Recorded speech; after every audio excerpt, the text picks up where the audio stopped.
The day finally arrived. A young woman picks up her bags and is happy not to have so many things to carry. Some maids ask if something is wrong, but she turns away without saying anything. Later at the mansion, the Duke asks the maids if Claire has left. One of them replies yes and hands him a letter left by Claire. Apparently it's a divorce agreement. The Duke can't believe what he's reading. Meanwhile, Claire is already in a departing carriage. She looks out of the carriage, wondering, I wonder if he has finally the one he truly loves. At the same time, she realizes she's thinking of him again. Even after everything, it still feels like she met him yesterday. Some time ago at a banquet, some noblewomen comment on the arrival of Duke Ian. All admire his beauty as he passes by. Duke Ian Eater was considered an incredible and desirable man. The noblewomen commented that he achieved great accomplishments as a knight while very young. It's incredible that he managed to fulfill his duties as a royal knight and still command a dukedom. In a corner of the banquet, Claire listened to the noblewomen commenting on who would be able to steal his heart. Her sister calls her from afar. As she approaches, showing off her extravagant dress, Amelia comments on how Claire is spacing out in the corner again, but perhaps that suited her plain dress. She then asks if by any chance she saw the Duke, as she would like to meet him. As Amelia walks away, someone asks Claire if she is part of Marquis Maurice's family. Surprised, she looks back and sees a butler. She asks him if someone is looking for her. He simply agrees and asks her to follow him. Upon arriving at one of the mansion's rooms, he then informs the young lady that they are waiting for her inside. Upon entering, she finds the Duke standing, waiting for someone. Before she can say anything, he says, Nice to meet you, Lady Claire. I'm from the Ader ducal family. I have an important matter to discuss with you, so that's why I called you here. After hearing the Duke's proposal, Claire is perplexed and asks him to explain better what he is proposing. The Duke understands it's a somewhat unexpected proposal, and Claire comments that he mentioned something like marriage. He agrees and says that is exactly the proposal. She pinches herself, thinking she might be dreaming, but it seems to be reality. Claire questions the proposal, stating that they barely know each other. The Duke then explains that they have met a few times at social events. However, as he will soon turn 25, his parents are pressuring him a lot to get married. And since he inherited the title of Duke, his parents are becoming increasingly intense about it. And if it continues like this, they might decide to put him in an arranged marriage. But the Duke confesses that he has someone he has loved since his childhood. He says he even tried to convince his parents that he would get engaged to the young woman and marry within a year. But his parents disagreed and told him to marry as soon as possible. Understanding the situation, Claire says his parents are probably worried that this marriage won't happen, as the Duke's beloved is very far away. Ian takes a sip of his tea, and then finally decides to propose the agreement, to marry Claire for only 1 year and if she can understand the situation. Looking at Duke Ian, she pinches herself one more time just to make sure it's not a dream. Honestly, I also wouldn't believe the most handsome and popular guy in the kingdom wanting to marry someone he barely knows out of nowhere. Finally, she replies, saying that even though the story is a bit confusing and hard to believe, she agrees to the arrangement. However, she decides to ask what we all want to know. There are so many women in the world. Why did he choose her? Ian explains that there are a few reasons, but the first and most important for his decision was the complicated financial situation the Maurice family is currently in. Claire, a little embarrassed, can only think of her family's situation. Formerly, the Maurice family was considered one of the highest-ranking noble families, but after a flood 10 years ago that destroyed a large part of their territory, in addition, several businesses that were set up to mitigate the flood damage ended up failing. And as a result, they ended up with an enormous debt. In other words, the Duke plans to use this marriage as a form of financial exchange. Responding then to the main reason, Claire says that in that case, why didn't the Duke choose her sister, since she is much more charming and outgoing? He replies that he had considered this hypothesis, but it is precisely because of her demeanor. While Claire is always dressed humbly, her sister dresses extravagantly. Impressed by his point of view, she realizes that he not only studied all possibilities, but also understands the nature of his actions. He concluded that this agreement would make no sense for someone who doesn't even have a notion of her family's crisis, which makes Claire agree. Claire asks if the reward for this contract will be financial support for her family, and the Duke replies, yes, a payment will be made to recover the family's failed businesses as a wedding dowry, in addition to financial help after 1 year. Surprised, she asks if she is that valuable, and Ian replies that it's actually more because this 1 year is very important to him. Claire realizes how much he must love that girl, and incredibly, he seems much more romantic than she expected, which surprises the protagonist, how he cannot ask for a dowry from her for the marriage and only ask her to act as the Duchess for 1 year and then divorce. It is then that Claire realizes that he wants her to move to his mansion and truly act as the Duchess of the house. He still warns. And of course, he offers to help in everything possible. The Duke asks what Claire thinks of the agreement. After all, it's a good deal for her family. And if everything goes well in this 1 year, in addition to all the payment to the family, he will also reward her. She says he is very generous. Claire knows that after a noble lady divorces, many return to their parents' home, and usually the family ends up arranging a new marriage of their choice. He further adds that if necessary, his family's influence can help arrange a good match for her, in addition to trying to avoid gossip in society so she can continue attending social events without shame. Claire comments that this is very generous of him. Ian comments that he knows the weight this will bring to her life, so this solution is the best he can do to help her. Claire replies that hearing him say that, it sounds very kind and sincere, but he agrees that a kind man would not make this kind of proposal. And he adds that if there's anything else she wants, a house, money, or whatever she thinks would be worth that year of her marriage, she can ask for it. She realizes how passionate he is, and after a short pause, she agrees to the agreement, but with one condition.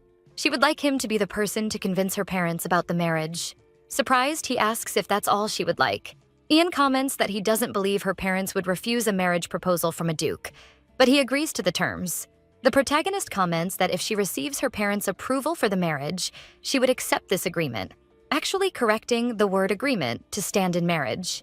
A few days after establishing the agreement, the duke already started to move. A letter arrived saying that he would like to discuss something with her parents. And before she even realized it, the day of Ian's visit arrived. Claire noticed that the house was very agitated by his arrival. As she hung the laundry with her calloused hands, she thought this reaction was normal. After all, she hadn't told her parents anything, partly because she had entrusted this to Duke Ian, but also because she knows her parents wouldn't believe her if she had told them. Already in the drawing room, the Duke thanks them for setting aside time from their schedule to receive him and says he would like to make a request to the Marquis. "I would like your permission to marry your daughter," the Duke says, leaving the Marquis and the Marchioness in shock with the news. The Marquis asks about the proposal again to make sure he heard correctly.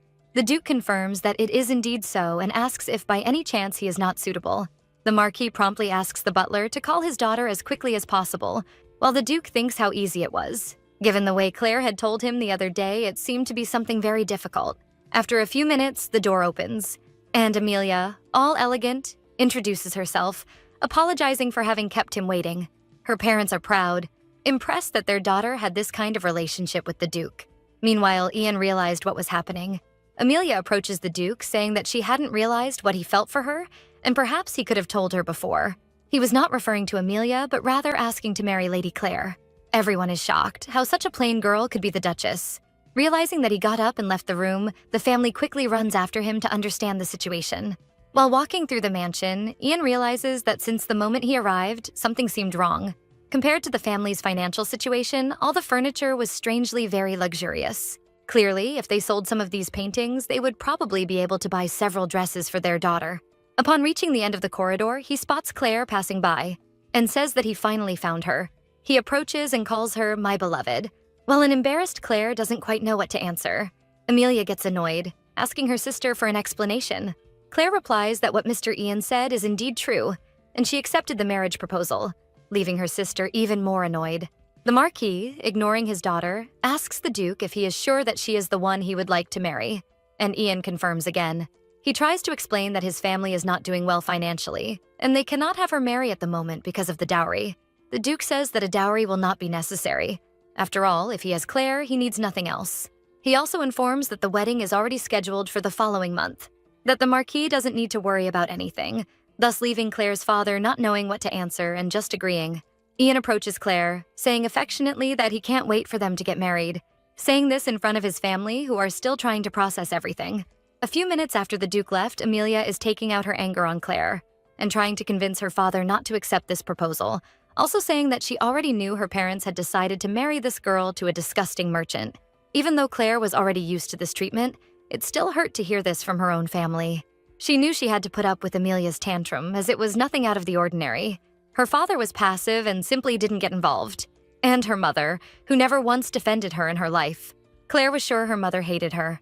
The birth had been very difficult, and on top of that, they were expecting a boy. But Claire was a girl. Amelia's birth, on the other hand, was much smoother, and she was a very charming baby, which made her mother give all her affection to her. Her thoughts are interrupted by a strong slap to the face that Amelia gave her, questioning her why it had to be her. 1 month later, the wedding happened as planned, which was good for Claire, because since that day, Amelia's abuses only worsened, and the only thing her mother could do was buy new dresses to calm the spoiled girl's temper. However, the protagonist was satisfied that she managed to endure well and still be presentable on the wedding day, hiding her calloused hands with gloves. After the wedding, Claire lies down in bed, tired from the busy day, and realizes how comfortable that room was compared to what she had in her own house. The Duke enters the room, joking that his wife is quite bold, already in bed. She gets up apologizing and he laughs, saying he was joking and that she can relax. From today onwards, they will be together for 1 year, and she formally says, "Please take care of me. I will do my best to fulfill my duties." She also adds that this year is very important so that her husband can be with the person he loves in the future. And he still jokes, saying that being called husband even makes it seem like they are newly married. The Duke asks her to rest in this bed, and he will sleep in the office. Furthermore, the dress he ordered will probably arrive tomorrow. Claire tries to convince him to stay in the room, saying she would sleep in the study, but Ian doesn't give in until she thanks him and accepts. While trying to sleep, she thinks about why they aren't sleeping together, probably because sleeping with the person you love must be very good, and she wonders if perhaps one day someone who likes her will appear. The next day, Claire wakes up to someone knocking on her door. As soon as she gets up, a maid says it's already past noon and asks if she would like to sleep more. But Claire says she has rested enough and will get ready, looking at the few dresses she brought. The maid asks if the rest of her clothes will arrive soon, but Claire explains that this is all she has, and that she doesn't need to worry, as Claire is used to dressing herself. Concerned, the maid asks if the Duchess will wear one of these dresses, and the protagonist asks if there's a problem. Apparently, the former Duchess cared a lot about her appearance and was always impeccable, which seemed strange to the maid. Claire noticed that even though the household staff treated her respectfully, there was still a harsh tone when referring to her, which was understandable after all. A plain woman appeared as the Duke's new wife without prior notice. The butler introduces himself without saying his name. Claire finds this a bit strange, but dismisses it and asks if he could teach her how to manage the duchy. But he refuses and says that she just needs to take care of herself and rest in her room. The protagonist realizes that perhaps this cohabitation won't be so easy, so she decides to explore the mansion and get to know things better, since apparently they won't help her. What she cannot do is do nothing about it, because in her home she lived as a servant doing manual labor, and ended up with calloused hands. Perhaps if she acts a little differently, who knows, she might get the hands of a duchess. While walking through the corridors, Claire hears some maids gossiping about her, commenting on her being a poor noble and totally incompatible with the Duke. In her luggage, she only brought 5 ragged dresses. She probably only plans to steal the Duke's money. The protagonist thinks that if it were her sister, she would have already slapped the maids. However, she will just ignore these insults.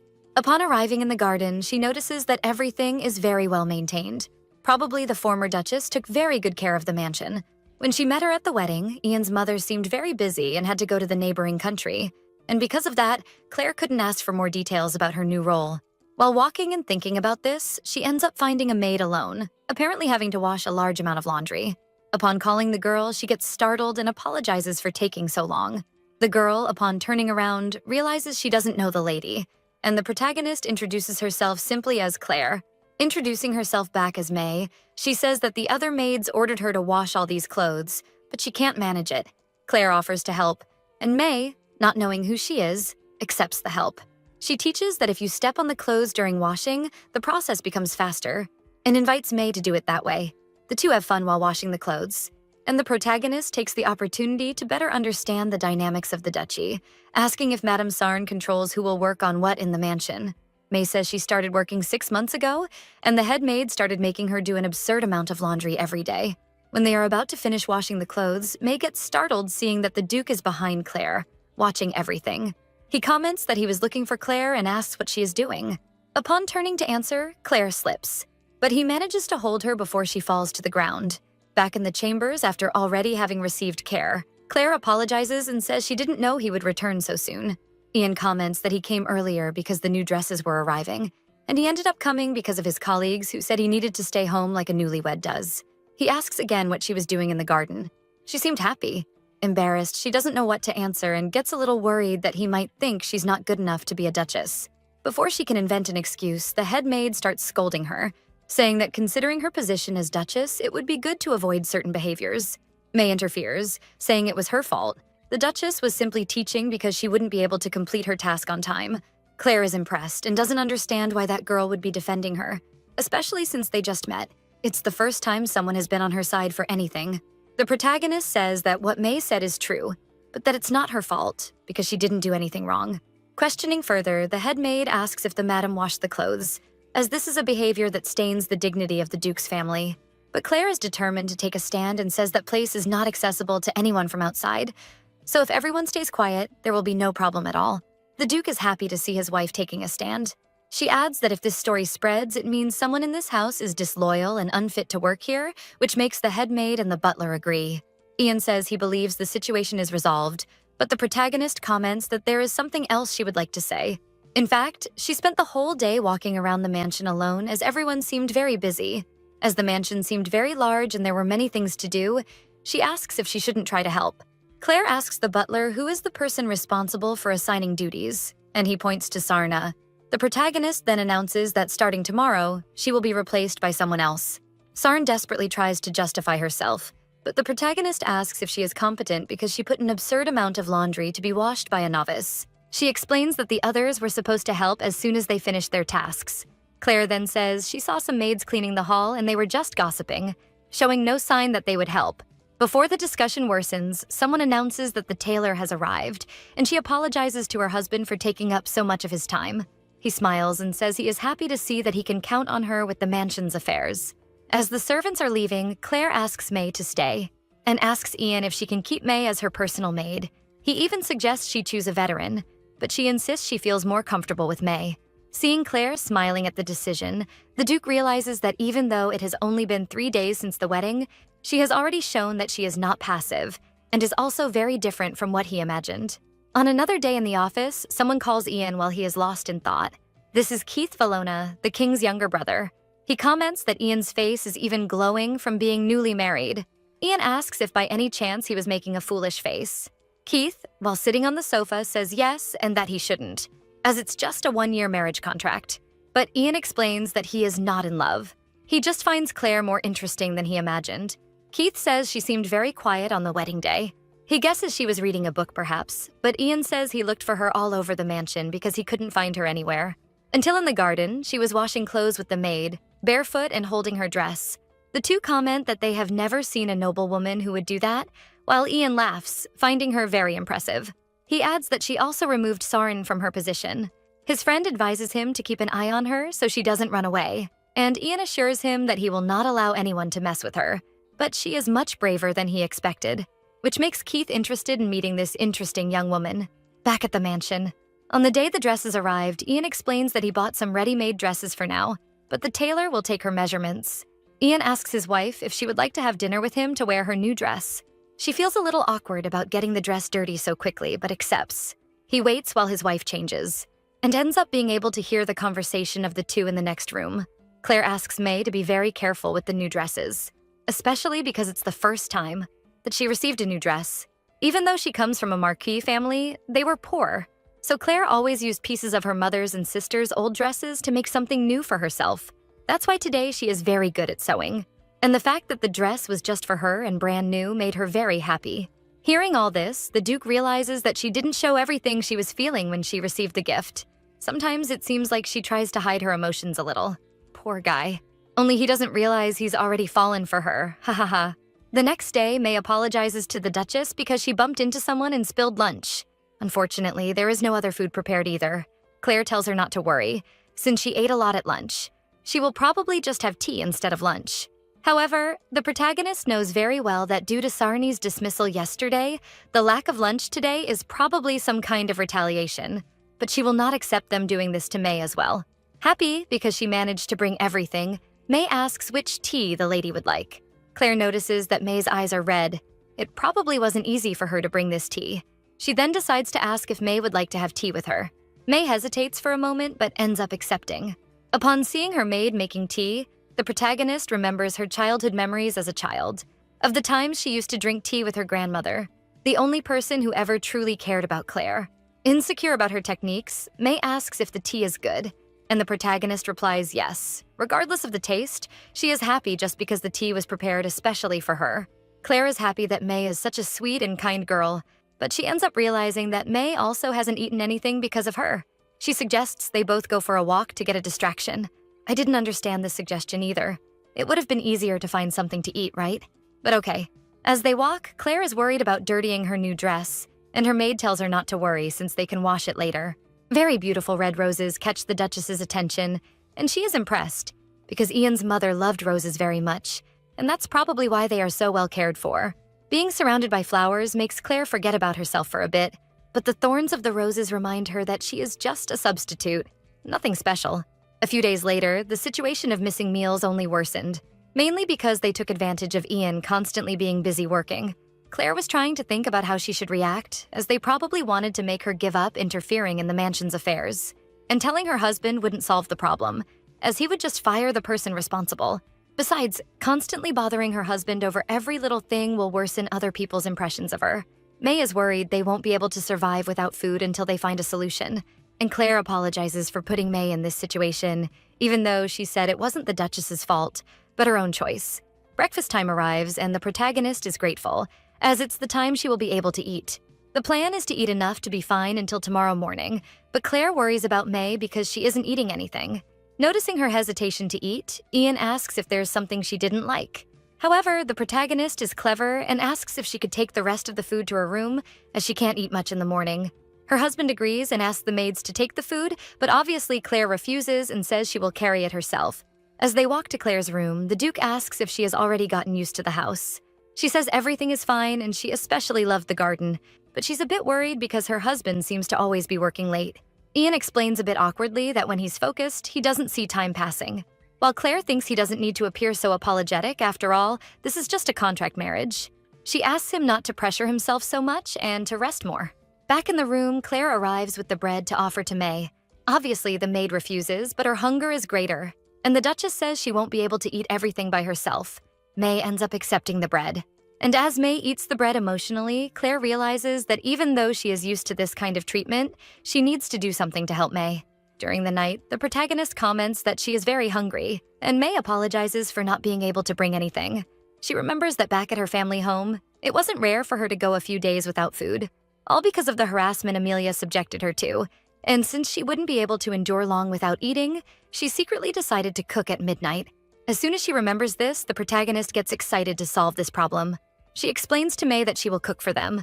Arriving in the kitchen, suspicious, May still doesn't believe that the madam knows how to cook.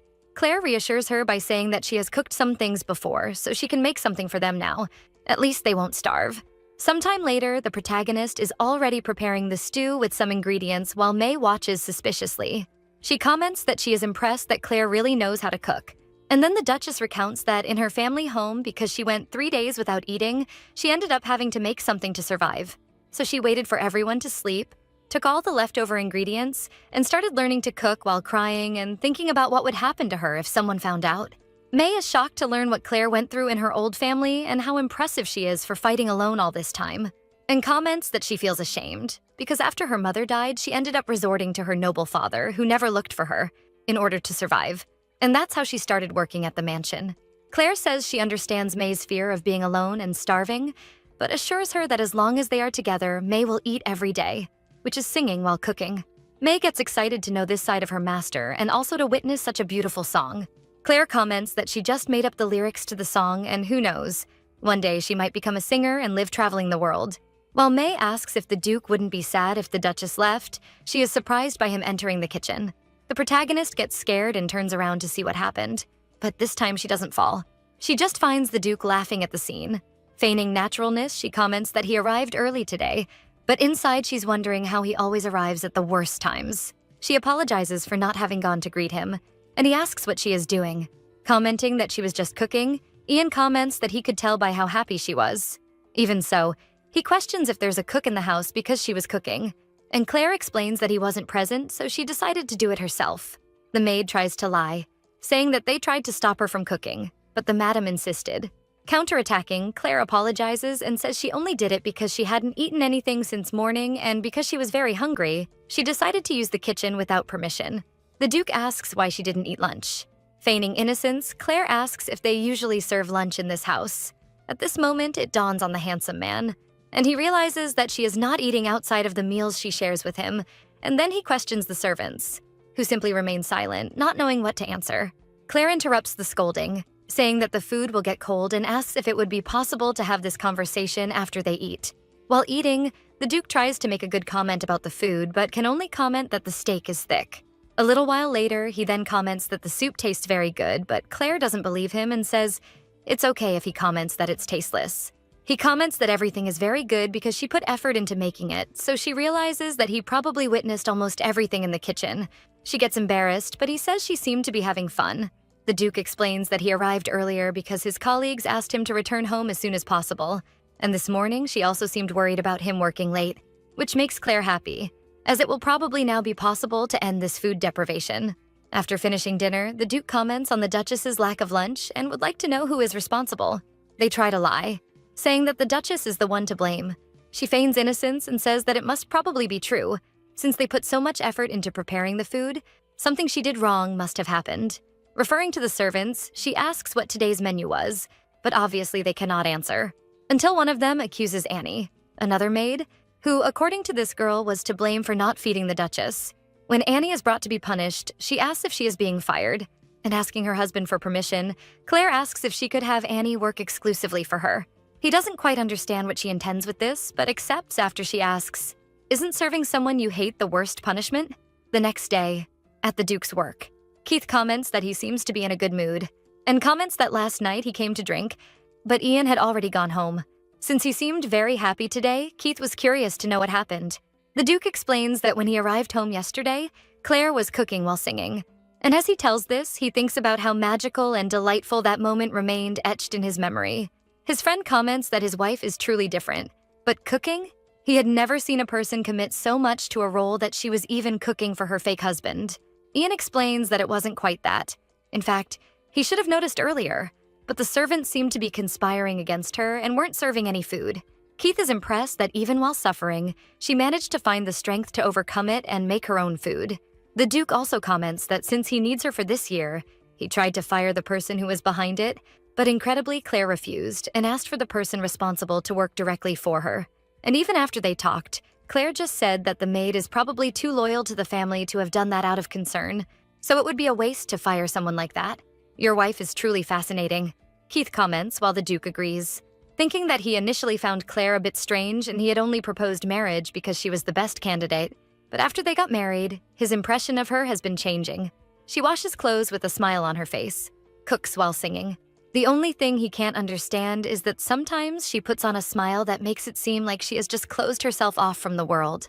Keith asks when he will introduce this incredible person to him and the others. Ian comments that since her dress has arrived, probably at the next banquet.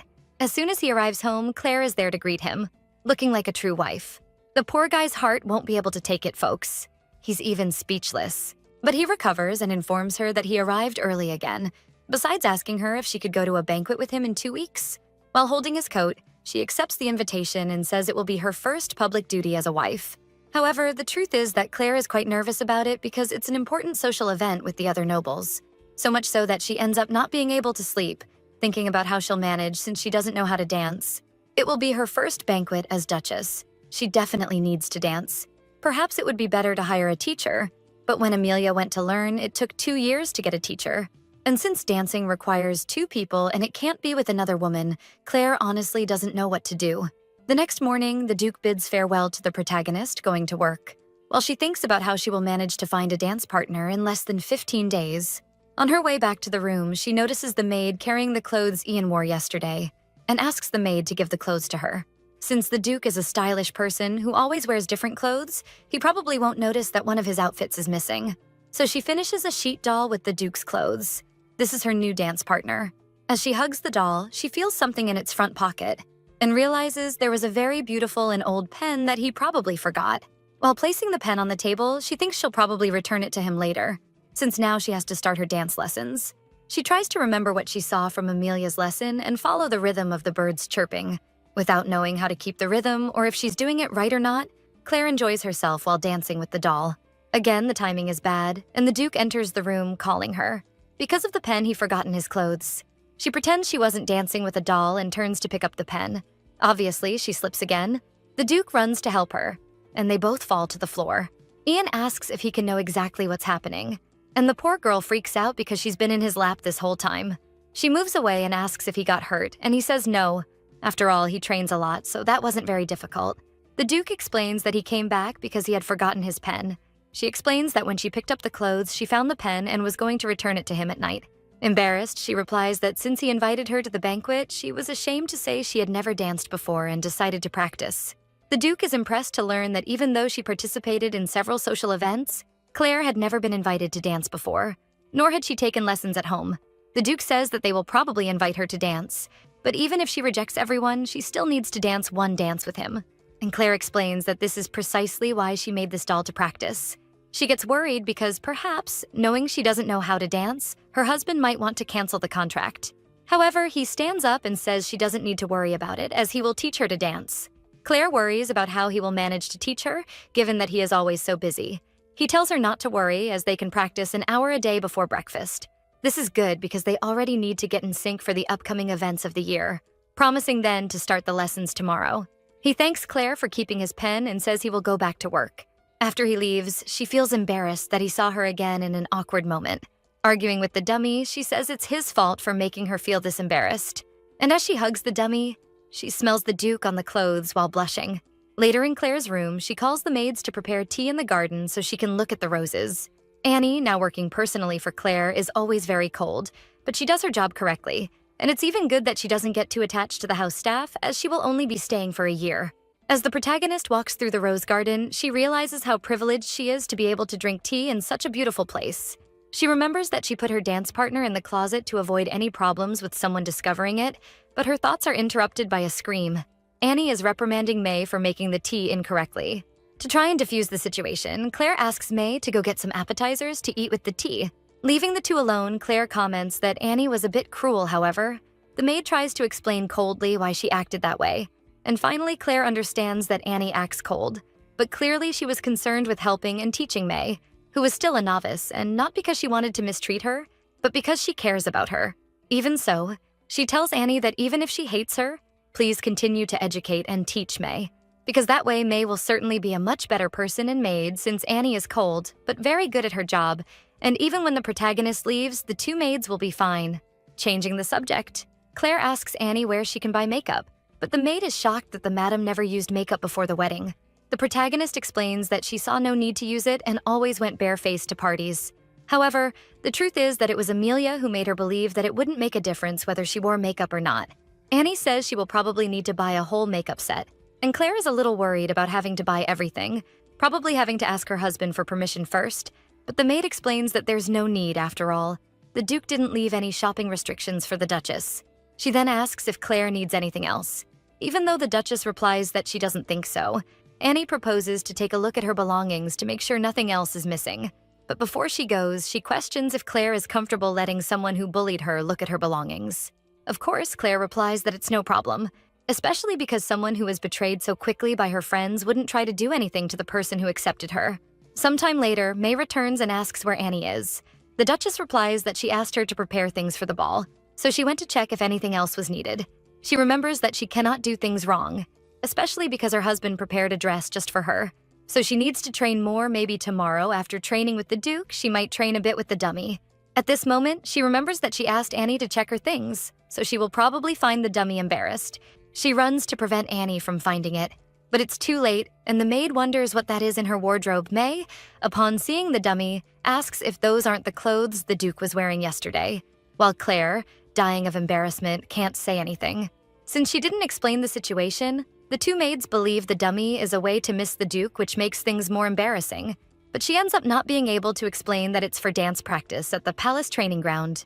The Duke, hot, trains and shows his defined abs while wiping his sweat. He remembers joining the Order of Knights when he was only 18 years old after that. His efforts were recognized, and he became the Crown Prince's Royal Guard Knight.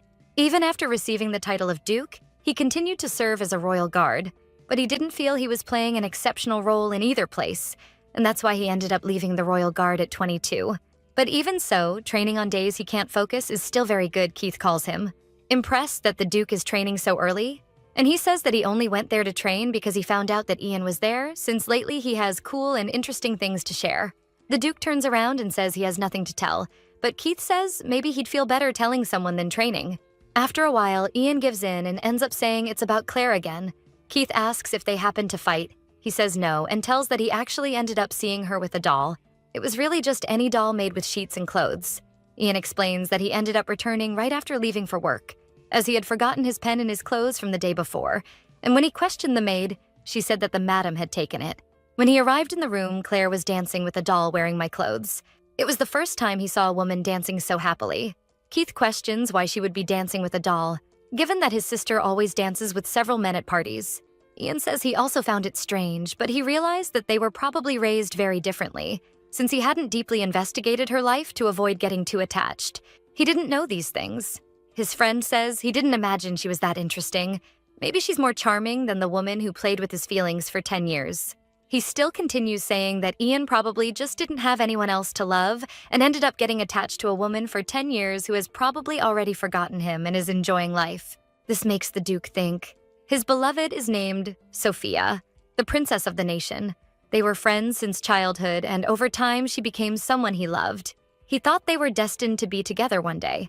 However, as Sophia was very curious, at 14 years old, she started traveling the world under the pretext of studying, and in this way the years passed until now the king ordered her to return in at most 1 year. Continuing to poke the wound, his friend says it's time to face the reality that he's probably clinging to something that doesn't exist. The next day, after breakfast, the two began dance lessons, which don't seem to be going very well. Claire is sure she was born without the gift of dancing, and probably her husband didn't have this problem when he learned, since she can't imagine him being bad at anything. He tells her that she's too worried about where her foot will land. She just has to feel the flow, however. Claire says she doesn't want to step on his foot, but Ian says there's a good side to stepping on a man's foot. That way, men who don't want their feet stepped on won't ask her to dance. She says that if it doesn't get better, her husband will suffer for a year, and he says it's no problem since he can endure it, so she doesn't need to worry about him. Even so, Claire is worried about causing too many problems, especially since she's not the definitive wife. A few days ago, Annie charged the Duke for several items that the Duchess was lacking, such as dresses, shoes, accessories, etc., making him have to buy all the items. Clearly, the Duke bought everything quickly and delivered it to their room. He says that even if Annie hadn't pointed it out, he would have been upset to know that he neglected his wife, and also comments that she has a very good critical eye for people, as the two maids she placed near her are very good and loyal. They decide to go back to dance practice, and noticing that she started looking at her feet again, he decides to teach her in a different way. Holding her chin, he asks her to practice dancing while looking into each other's eyes and talking. The poor girl's little heart can't handle so much beauty, and the handsome one still pretends he doesn't know how he affects her. Starting to practice the dance, Claire asks what they could talk about, and the Duke explains that it's normal for partners to have small talk while dancing. He then asks if she has gotten used to life in the mansion and apologizes for not having noticed about the food issue before. Claire affirms that it's fine, as it was her choice not to tell him. Even so, he worries that she suffered, but Claire says she's used to going hungry, which clearly worsens the situation, leaving him worried and disguising it. Claire says it was due to her parents' financial situation, avoiding talking about what she went through at her family's house, precisely because she didn't want him to feel sorry for her. Changing the subject, she asks him to talk more about himself, since they had already talked a lot about her. However, she touches on a complicated topic by asking what kind of woman the person he loves was. An awkward atmosphere settles between the two. Claire, realizing that he also has things he wouldn't want to share, makes her change the subject again, but he says it's okay. Ian says that Sophia is 1 year younger than him, but she has a challenging personality that she probably would have enjoyed much more if she had been born a man. Due to his family's status and age, Ian was probably the only man good enough for her, which is why they have been engaged since childhood. Claire comments that they were probably a perfect match since they were little, and is impressed when he says he has been waiting 10 years for her. Upon questioning if that's strange, the Duke comments that, as his friend said, maybe he just hadn't found the right person until now. He's already falling for our protagonist, isn't he? Hehe. Ending the subject, Ian apologizes for making her listen to such a silly story, and especially for involving her in it, even though these apologies sound strange after they are already married because of this. But Claire cuts him off before he finishes, saying that it was her choice. She ends up telling her story of not being raised with parental love, often going hungry, doing servants' chores, and other things. The Duke, astonished, asks if she went through all that alone and if her sister also went through it. The protagonist says that her sister was raised differently.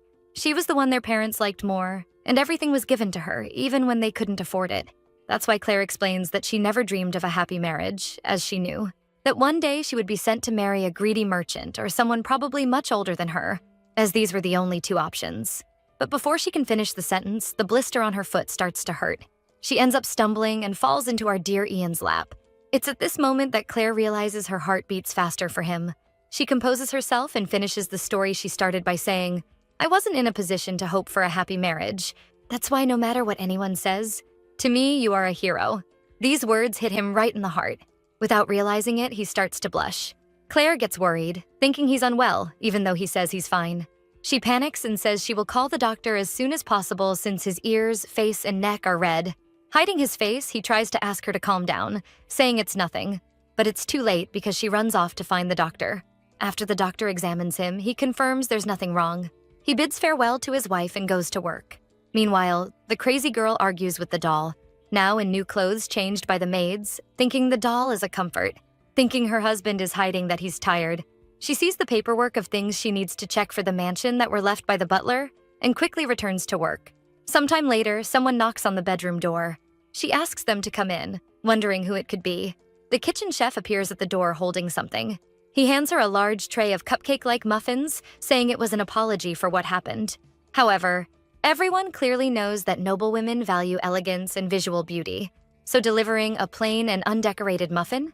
Claire thinks it might be exactly for her, since her sister always mocked her for never having tasted a noble sweet. The good smell of the muffins ends up disrupting her thoughts, and she decides to try one. To her surprise, they are extremely delicious, and she offers them to the two maids, telling them that the head chef made this whole batch as an apology. While May is impressed by the quantity and good smell, Annie is worried if it's okay for the young lady to accept this kind of gift, clearly sensing the bad intention behind a plain and inelegant sweet, but Claire says it's fine, as he has been preparing meals correctly since that day. Worried about having too many muffins and them not being able to eat them all, Annie suggests the Duchess take some to her husband at work. It will be a great excuse to visit him and check if he's okay, which makes Claire excited to go. Even worried about being a hindrance, she decides to go. Already in the carriage on the way, Claire starts to get a little nervous about going alone as she refused to bother her busy maids. She worries about how she will present herself to his co-workers so as not to appear to be just a temporary duchess. As soon as they arrive at the palace gate, the coachman replies that he will not wait for her and that she should inform the Duke to arrange another carriage. How presumptuous. Even before she can reply, the presumptuous man leaves. Claire approaches the guard at the gate to enter, asking for permission and informing him that she is from the Duchy of Eder and has something to deliver to her husband. Judging her out of the corner of his eye, the guard asks for her entry permit, but the protagonist had no idea that she would need something to enter. He further adds, saying that without an entry permit or a royal order, it is not allowed to enter, and still asks with disdain if she hadn't heard about it from the Duke. Claire explains that she came without warning and asks if by any chance the guard could deliver this basket to the Duke, but to her surprise, he refuses, saying that he cannot accept any item, especially for Duke Ian, since he receives gifts every day. The guards have been instructed to reject all of them. The guard comments that it's the first time a Duke's fan calls herself his wife. They have used pretexts like relatives, but wife is the first time. Claire replies that she really is the true wife, but the guard says that this can only be a joke.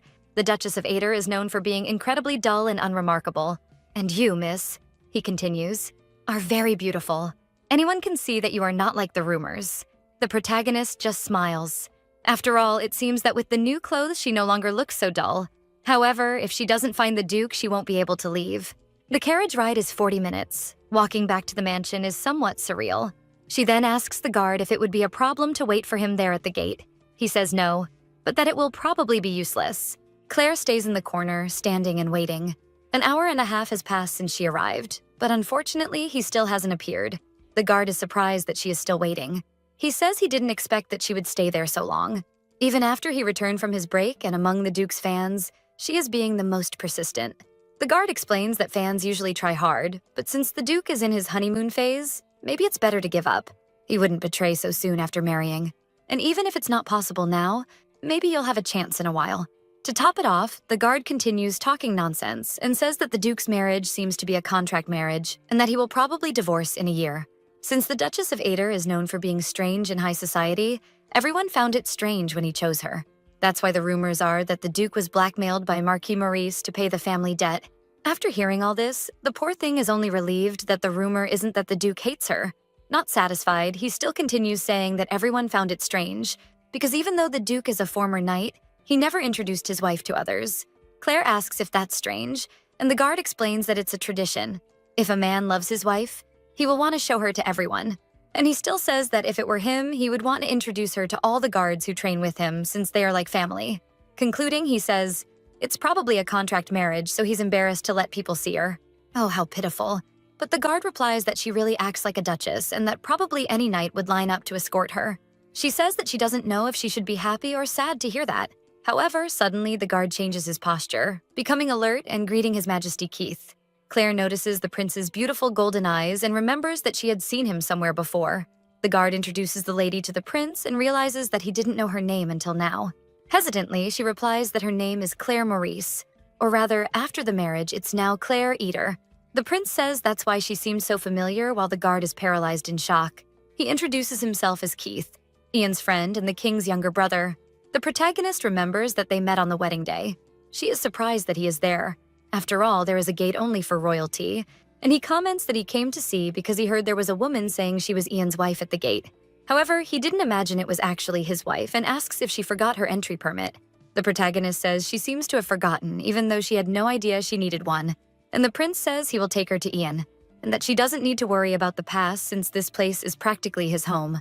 The guard finally says something and asks if she really is the Duke's wife, which the prince confirms, and Claire feels a bit awkward. Quickly, the guard apologizes for being so inconvenient and saying a lot of things he shouldn't have. Claire says that most of what he said was true, and she also didn't have a pass, so he doesn't need to worry, and even offers a cupcake as a reward for him keeping her company during that time. The prince can't stop laughing at how unique Claire truly is, and she doesn't understand the reason for his laughter. She bids farewell to the guard and wishes him a good day at work. Already inside the palace, the prince comments that he can't believe he got to meet her before the banquet, and she replies that she was happy to meet him today, especially because he saved her from rotting away at the gate. The protagonist knows that the king's younger brother is one of the Duke's best friends, so she intends to maintain good terms with him. Her husband and the prince are the most promising young nobles in high society. Even someone like her, who doesn't listen to gossip, knows them. Unlike her husband, His Majesty is involved in several romance rumors. But perhaps because he chose his partners correctly, it never turned into a scandal. Keith says he heard a lot about her through the Duke and that she can speak formally with him, which Claire refuses, as it would be rude since he is royalty. The prince comments that it's no problem since she will be the Duchess for a year. This makes her wonder if the prince knows about the agreement or if it's just rumors like the guard. So she asks him if he also thinks they will divorce in a year, and that the guard commented the same thing. Even though she expected this reaction from people, it still hurts to hear it. Keith comments that if they divorce, he will help her. She asks if he would give her a job if she were abandoned. While laughing, the prince says it wasn't exactly that kind of help, but he heard she can cook and wash clothes.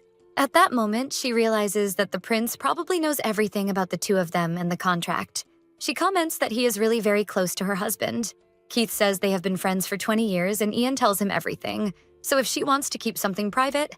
Before he finishes, Claire comments that she envies the prince, as she has no one she can talk to so freely. And Keith can only be impressed that she is truly amazing, since she doesn't even get angry that her husband is telling everything to someone else. Her husband is in his office working, thinking about how much Claire has improved in dancing, which is a good thing, but he will miss seeing her face all apologetic for stepping on his foot. A colleague enters the room saying he knocked on the door, but since the Duke didn't answer, he came in and hands over a report about Claire Maurice. His colleague questions him why he is investigating more about Claire, given that he had already seen about the Morris household before. Ever since he heard things about Claire, he became concerned about how she was raised, as she never learned to dance. She was probably mistreated at home. The only person who took care of Claire was her grandmother, but she passed away when Claire was only 10 years old. The colleague says he heard a rumor. It seems there's a lady claiming to be Duke Ian's wife at the front gate. It's impressive that even after the marriage, he remains famous. Ian thinks he would really like to introduce Claire to his colleagues to avoid situations like this.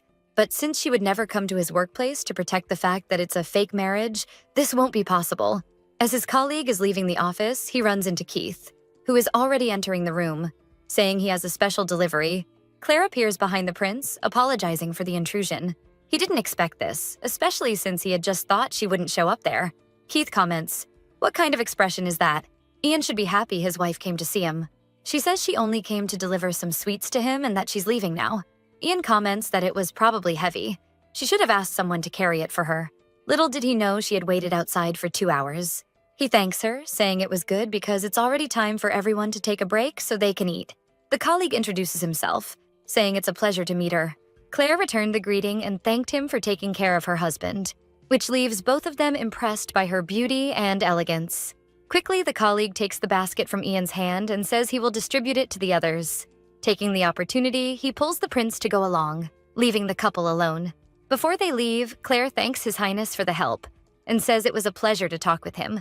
Now alone in the room, the protagonist apologizes for showing up unannounced. Ian says it's no problem, as he wasn't that busy, and asks if it's true that she waited at the gate. He apologizes for not realizing she waited so long and says he will arrange an entry permit for her as soon as possible. Claire says it's all right, that thanks to the prince, she managed to deliver the sweets in the end. Seeing Claire try to explain why she came, Ian realizes something. That ever since they started practicing dancing, she has been showing various expressions. Unlike when they first met, when she was very shy and quiet, Claire comments that the cupcakes were very good. She had never eaten anything so good before. And Ian says that if she wants, he can ask for them to be made every day. However, she refuses, saying it's too much work and that she wouldn't even be able to eat all of it. The Duke says there's a sweets shop his mother really likes, and he would like to take Claire there to see it. He starts to imagine how good it will be to see Claire's expression light up seeing all those sweets and cakes. As he is lost in his thoughts, the protagonist starts to think that perhaps he is embarrassed to say he was busy, and worries if coming to his workplace was a problem. Since he is very kind, even if she asked, he would say it was no problem. He ends up interrupting her thoughts and asks if she would mind him introducing her to everyone. She says no, that it would be a pleasure to meet everyone. The Duke stands up and extends his hand to her, inviting her to go. In the room with all his colleagues, Ian introduces Claire to them as his wife, and she greets them and thanks everyone for taking such good care of her husband. Everyone is impressed. She looks nothing like the rumors. They thank her for bringing the sweets and say they were delicious. One of them comments that since the Duchess came all the way here to see her husband, they should spend some time together after work, and comments that Ian spent some time in the infirmary this morning, which worries Claire. Without thinking, she approaches him to check if he has a fever or something. When she realizes she ended up being a bit invasive, she quickly steps back and says she was just worried. Realizing they are being a third wheel, one of them says that since she came because she was worried about her husband, they should enjoy their time together. Ian, embarrassed, asks if she was really worried about him. Agreeing, Claire explains that it was because he didn't seem very well this morning. He then apologizes for making her worried and waiting to see him. Oh my god, just kiss already. That's exactly what everyone thought, ha ha ha. In the protagonist's head, she's imagining that he's only acting this way with her because they are in front of other people. As they head towards the palace exit, Claire comments that she enjoyed meeting Ian's colleagues. Everyone is very friendly. He asks where she left the carriage, and when she replies that the guy dropped her off and left, he becomes a little apprehensive after all. He always comes by horse, and everyone knows that. Claire tries to say that it probably wasn't the young man's intention. She changes the subject, asking where they are going, and Ian explains that he doesn't usually use the main gate. And then she comments that the gate guard said there are still many women who come trying to see him and bringing gifts. Ian pretends not to notice and says that next time he will make sure everyone knows she doesn't need an entry permit, which makes Claire happy because it means she can visit him again. Thus, she realizes how kind he is to her, even though it's just a temporary relationship. The feeling of happiness and relief is impressive. In the royal carriage, the protagonist asks if it's really no problem to use the royal carriage, and Ian assures her it's not, since the carriage belongs to his best friend. Putting that aside, she thanks him for arranging a carriage, since she had never ridden a horse before and was afraid. He says that if she wants, one day he can teach her, and comments that when they get home, he will talk to the servants because the coachman left her behind and also because of the cupcakes. However, Claire tells Ian to just report the incident and not to inflict drastic punishments on his servants for the sake of the future, while he insists on punishing them. She can only think that it's impressive how angry he gets for someone who is just a substitute wife. Upon arriving at the mansion, everyone is waiting, and Claire takes the initiative, asking for the person responsible for making the sweets today to be called. After the head chef arrives, she then asks if he has any idea why he was called. He tries to apologize, saying he believed she liked simple sweets and therefore prepared them without meaning anything bad, but she hadn't even commented anything. Claire wonders why he went to all the trouble to make a plain sweet when he is clearly feeling guilty. Does he like to belittle her that much? Or is it just a reason to ally with others by having a common enemy? Then the Duchess says he is mistaken after all. She called him to thank him, but before he could process what she said, he already starts apologizing until he realizes what she actually said. Claire explains that the sweets were appreciated by everyone, and she believes that's why he made so many, so she could share them with others, right? Besides, the fact that they had no frosting made it easier for everyone to eat during work, and it even makes the Duke himself agree with her. She asks what the Duke could do to reward the head chef, and he comments that in the Eater family, a salary bonus is usually given for any good deed. Claire thanks the chef and tells him to continue setting an example for others. While grabbing the Duke's arm, she says he should rest so he doesn't get another fever. I no longer know if she is pretending or really flirting with him. Inside the mansion, the Duke seems satisfied with something, and Claire asks what happened. He says he didn't expect her to praise the head chef that way. Her actions always surprise him. However, he wants to understand why she decided to do that in front of everyone, even knowing that the head chef's intentions were bad. The Duchess explains that she only rewarded him for the result of the sweets and not for the intention behind making them, which worries her husband because sometimes Claire says things as if it doesn't concern you.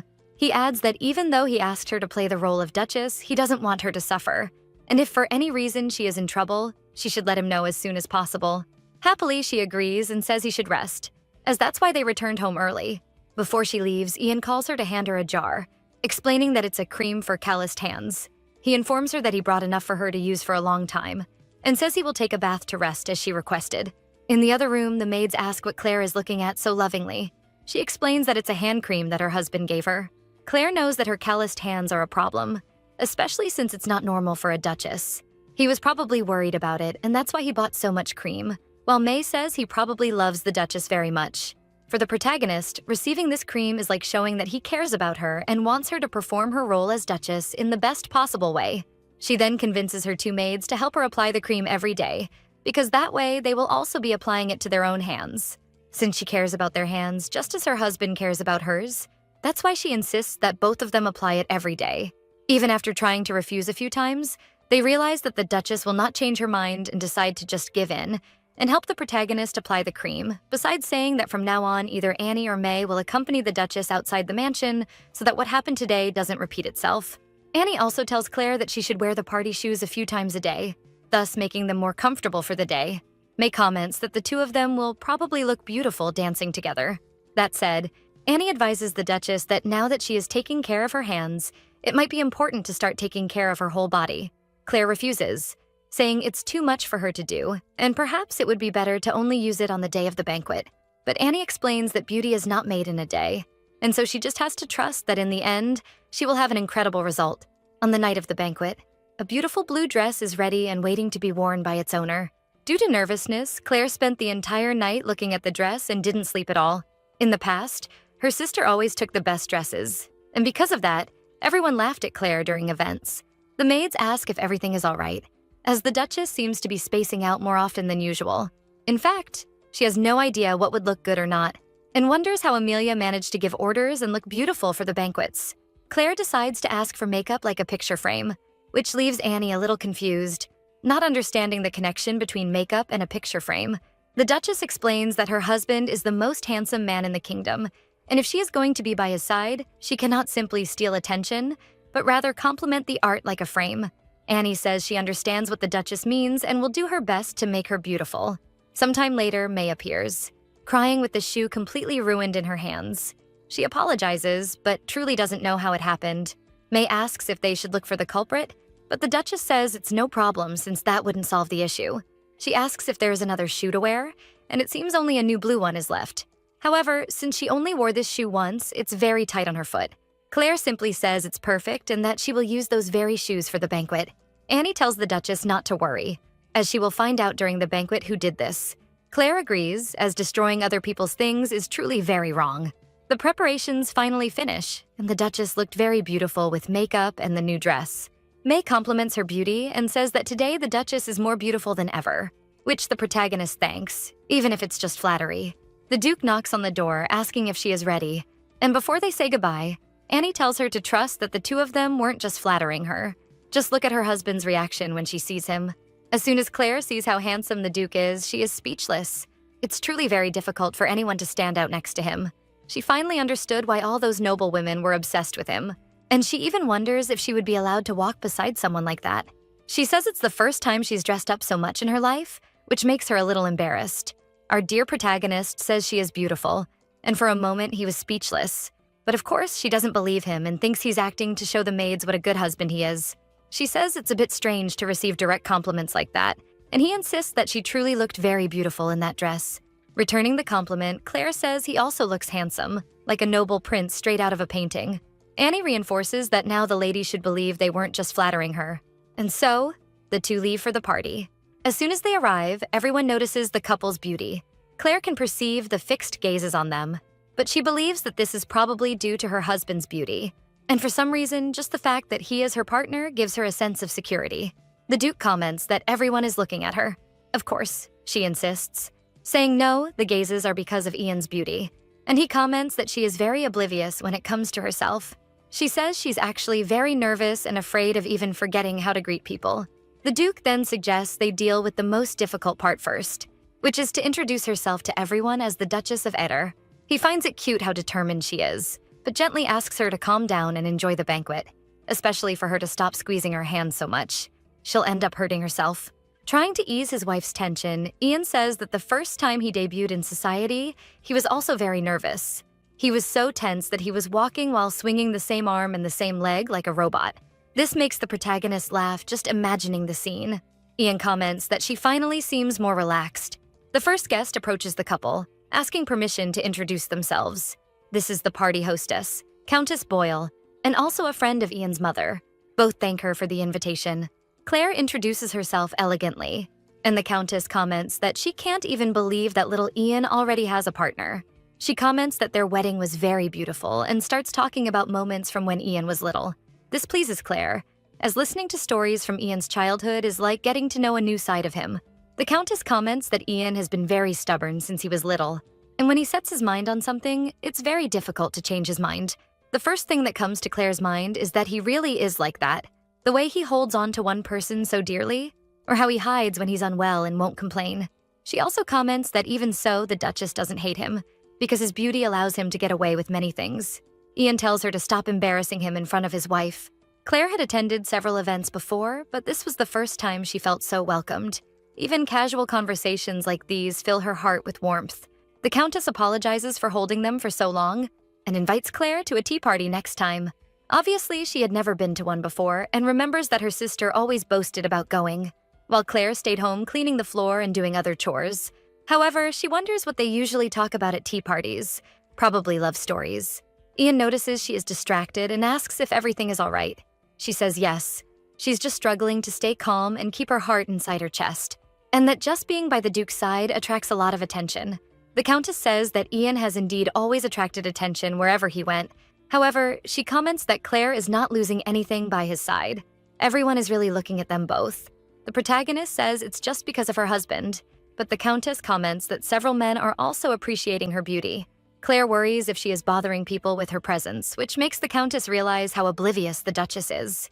Ian comments that as her husband, he is more comfortable with her not noticing the gazes. The Countess replies that being modest is good, but Claire also needs to be more confident and says that everyone is stunned because she looks so beautiful tonight. The humble protagonist replies that if she isn't embarrassing her husband, that's already enough. The Countess says goodbye and asks them to enjoy the night. Ian invites Claire to get something to eat. However, as soon as they start walking, someone calls out to him. Several couples want to introduce themselves to the Duke and Duchess, precisely because they came to the party with the purpose of forming ties with the Duchy of Eder. Claire thinks she ended up receiving more compliments than expected, but she won't get the wrong idea, as the compliments are all thanks to the Eder family. After some time of conversation and introductions, Ian, already tired, says that they probably should have held a smaller banquet. Claire comments that it's the first time she truly feels how powerful the House of Eder is. Seeing that there are still many couples who want to introduce themselves, Ian thinks of an idea to avoid more introductions. Extending his hand towards Claire, he invites her to a dance, which she accepts with pleasure. As they dance, Claire notices that the gazes are sharp, but it's completely different from the ones she used to receive. Social events were just something she had to attend and silently endure, but now she never imagined she would be dancing so proudly. During the dance, she notices they are right in the middle of the hall, and remembers having noticed that the Duke for some reason always dances right in the center. She asks if there's any reason he does that. Ian explains that there isn't a specific reason, but it's because the center is always empty, and if the hall is too crowded at the edges, you always have to be careful not to bump into others.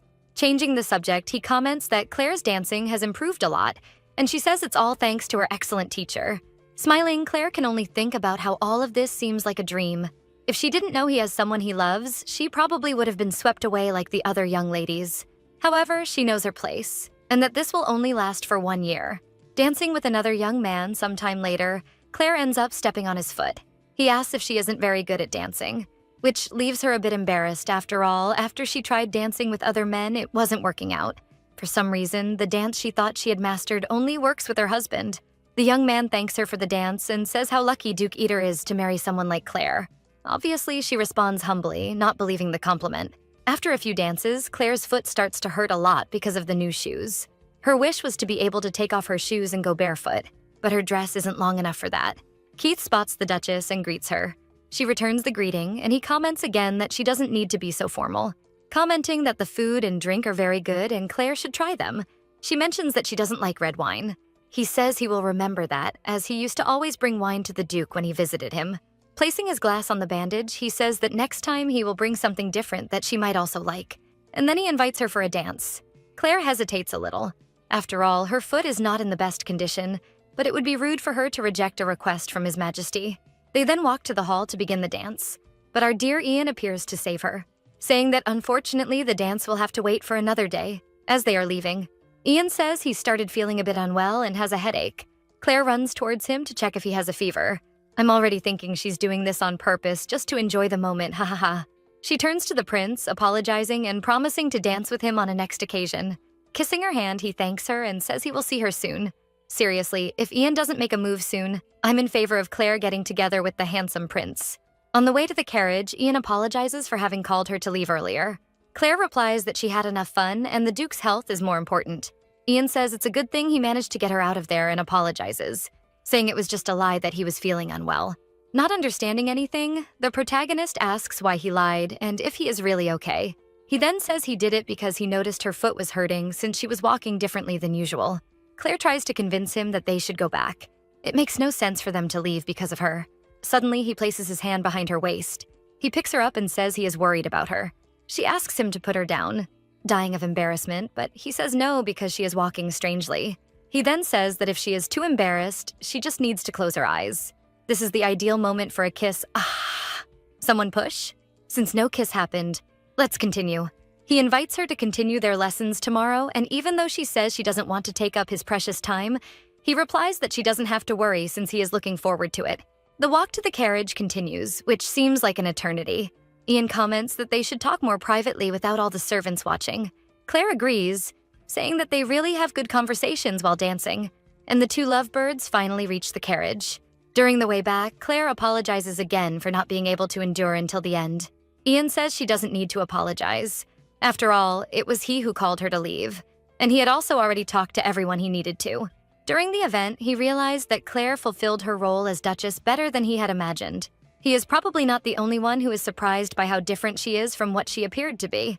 He asks if her foot is very sore, and how this happened even after she had worn the shoe a lot so it wouldn't hurt on the day.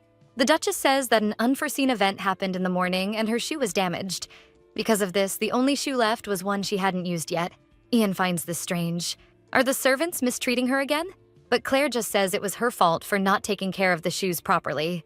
Telling her not to apologize, the Duke asks if she has any idea who did it, and if she will again give a light punishment to whoever did it. After all, even if someone doesn't like her, this went too far since the shoes are property of the dukedom. Ian is indignant and asks her to care more about herself. He believes that making her starve was much worse than the shoes. He asks her to notify him immediately if something happens again, and he also says he will resolve the shoe issue. The servants need to remember whom they serve. The next morning, Claire refuses to get up, still not believing what happened yesterday. It was the first time someone carried her in their arms like that. However, she is surprised by someone knocking on her door. Ian greets her good morning and asks if it's too early for her to get up, but Claire says she was just a little tired. Since her foot was injured yesterday and she never notices her own injuries, Ian decides to skip dance practice today and asks her to sit with them and just talk for today. Claire asks what they could talk about today. The Duke says he would like to know about her childhood, since even though they are married, Ian knows very little about her. Claire explains that she was a child who lived following her grandmother. Everything she did was always with her grandmother, and she taught her practically everything. She was very kind, but also strict. Ian asks if she was the one who taught Claire etiquette, and she says yes. But unfortunately, she passed away when Claire was only 10 years old. He asks if her family hired a tutor after that, but the protagonist says no, because they couldn't afford one. The truth is, they didn't want to spend money on her. They freely spent everything on Amelia, and her mother said that if she cleaned everything, she could study with Amelia afterward. Clearly, she never kept the promise. Noticing that Claire became thoughtful and had a sad expression, Ian apologizes for making her talk about painful things. Ian says that Claire's life is not ordinary at all. Given how perfectly she behaved yesterday, it's hard to believe all the bad things she went through. It impresses him that a child who only learned until the age of 10 could act perfectly like a duchess. She becomes embarrassed and doesn't know what to answer. She just says she never received so many compliments before. Her husband says she should just accept the compliments and that it's okay to be happy about being praised. The protagonist stands up and says she has a phrase from her grandmother that always stuck with her. Learning is not just about waiting, but about stealing. Claire explains that when she was a child, she didn't quite understand what that phrase meant. But over time, she realized that no teacher would teach her if she just waited. That's why she decided to steal. On the days her sister had lessons with the tutor, Claire intentionally left the office to clean later so she could hear the entire lesson. As soon as Amelia said goodbye to the tutor, the protagonist took the opportunity to write down everything she had heard. Ian says he didn't imagine Claire had gone through such difficult times. She says that's in the past, but her grandmother's words only made sense after she debuted in high society. Normally, noble women go to tea parties with their mothers when they are young, so they learn about etiquette before debuting. Ian says that's why she always stayed in the corners of the party. Claire explains that it was precisely because she didn't know what to do, so she stayed in the corners while listening to how nobles socialized, how they moved, and that's how she stole mannerisms and refined her imitations. Ian realizes how incredible Claire was. After all, he feels he just waited, since he didn't achieve anything by his own will. The Duchess encourages him by saying that he was able to accomplish everything that came to him, which is also impressive. One example is the fact that he chose her to marry precisely to be with the woman he loves in the future, and thus he can save Claire too. Standing up, the Duke says he was very happy to hear more about her, and that they should do this more often. The maid calls them for breakfast. Noticing that Claire is still walking with difficulty, he asks if she prefers him to carry her to the table. Obviously, she refuses, and while laughing, he says he asked the servants to bring the food to the room. After breakfast, Claire was attended to by the doctor who treated her foot injuries, and Ian bought new shoes for her. A maid approaches and asks if she could speak with the Duchess. She says her name is Emma, and says that she actually believes Annie was responsible for destroying the shoes. Claire finds it strange and asks why Emma is saying this. She says that since Annie is the Duchess's personal maid, she has easy access to the room. And last night, Emma witnessed something. Annie was holding a pair of scissors in the hallway with a somber expression. That's why she's sure it was Annie who destroyed the shoes. Apparently, she hasn't liked the Duchess from the beginning. However, Emma says that since she is still new to the mansion, the only thing she could do was observe. But now she would like to help the Duchess. Claire says she appreciates the concern, but Emma shouldn't blame someone without proof, and merely holding scissors in the hallway isn't sufficient evidence. She concludes by saying that for now, she won't take this accusation seriously. But if Emma knows anything else, she is free to tell. Emma says that she and Annie are from the same village, and Annie frequently caused trouble there. The Duchess says she will be fine, and that to avoid bothering others, Emma should keep it a secret from them. Walking through the hall, Claire notices a painting of her husband when he assumed the title of Duke. Looking at the portrait, she wonders what he would think of Emma's story. Would Annie really do that to her? Even after all the help she gave her. Although she is strict, Claire hasn't noticed any malice in her actions or words. Moreover, she works diligently and always cares about others. Claire decides not to say anything to anyone for now. A few days later, rumors that Annie ruined the Duchess's shoes have already spread among the staff. And since her reputation wasn't good for having made the Duchess go hungry, everyone quickly believed the rumor. Furthermore, they didn't miss the opportunity to offend the Duchess, saying she was probably Annie's puppet. Annie meets Claire in the office and asks why she hasn't said anything about the rumors yet, but the Duchess merely says she cannot stop people from talking. This leaves Annie dismayed that she doesn't care and hasn't fired her yet. Annie asks if the Duchess happens to know what the staff calls her, and she replies that she does know. Annie's puppet, coward, and a few others she can't remember. The maid asks if she knows this. Why doesn't she do anything about it? If the Duchess just fires her, it will probably solve the problem. Claire asks if the rumors are true and if it was really Annie who destroyed the shoes. Annie replies yes. However, the Duchess says there is no proof it was her. Annie, worried, says that if she doesn't fire her, the other staff won't respect her. And Claire, laughing, replies that they never respected her anyway. Annoyed, the maid bangs on the table and asks how the Duchess can laugh at such a thing, and says that she herself will resign. The protagonist notices that Annie is acting differently today. Normally, she talks while looking into her eyes, but today she can't. The Duchess replies to Annie, saying she cannot resign because her current role is a punishment for what she did previously. But for her not to worry, if it really was her who ruined the shoes, she will be punished. So the Duchess asks her to wait until there is proof. Annie says she will wait a bit, but if nothing happens, she will go to the Duke herself and confess. Claire asks if Annie knows the new maid named Emma and if the two are close. Annie explains that they only lived in the same village but are not close. The Duchess then asks Annie to call her. Something isn't right. Would Annie really do something like that? She remembers that she is checking the invitations that had arrived for the Eater household. Since the day of the banquet, several tea party invitations have started arriving, and as Duchess, even if only for a year, she should participate. Emma arrives at the office and asks if there's anything the Duchess needs. Getting straight to the point, the Duchess asks if it was Annie who spread the rumors. She says she just wanted to help and went to ask others if they knew anything, and then apologizes for it. Emma asks the Duchess to give her another chance and allow her to stay by her side, then she will get the proof against Annie. Claire realizes how desperate she is. Normally, being the lady of the house's personal maid is an honor, but in the Eater household, it's a bit different, and she will probably be ridiculed by others. The Duchess decides to accept to better understand Emma's intentions and says it would be good to have one more person to help. Later, the Duke asks if Claire is really going to put Emma to work directly for her, and if the rumors aren't spreading too much. Embarrassed that Ian found out what they were saying about her, she tries to change the subject. Ian says he will trust her because she probably has a plan to make Emma her personal maid. He asks if she really trusts Annie, and Claire says yes. After all, if Annie really hated her, she wouldn't destroy the shoes in that way. Since last time she managed to make the Duchess go without food without the Duke noticing, she wouldn't do something so sloppy. Ian suggests that perhaps they should take another look at the shoes to see if they find any clues. Upon arriving at the closet, they come across May. She is rummaging through all the ruined shoes while crying. When Claire asks what she is doing, May explains that she couldn't believe Annie did it, so she is trying to investigate. Since Annie always took care of the madam, even if she was strict, there's no way she would do something like that. Even believing in her innocence after looking at the shoes again, May says she couldn't find anything. Claire thanks her for trying to help and tells her not to worry, as they will find the culprit soon. After that, all the insecurity Claire had about Annie passed. If even May trusts Annie, the madam will do the same. The Duchess notices that May's hands are very red.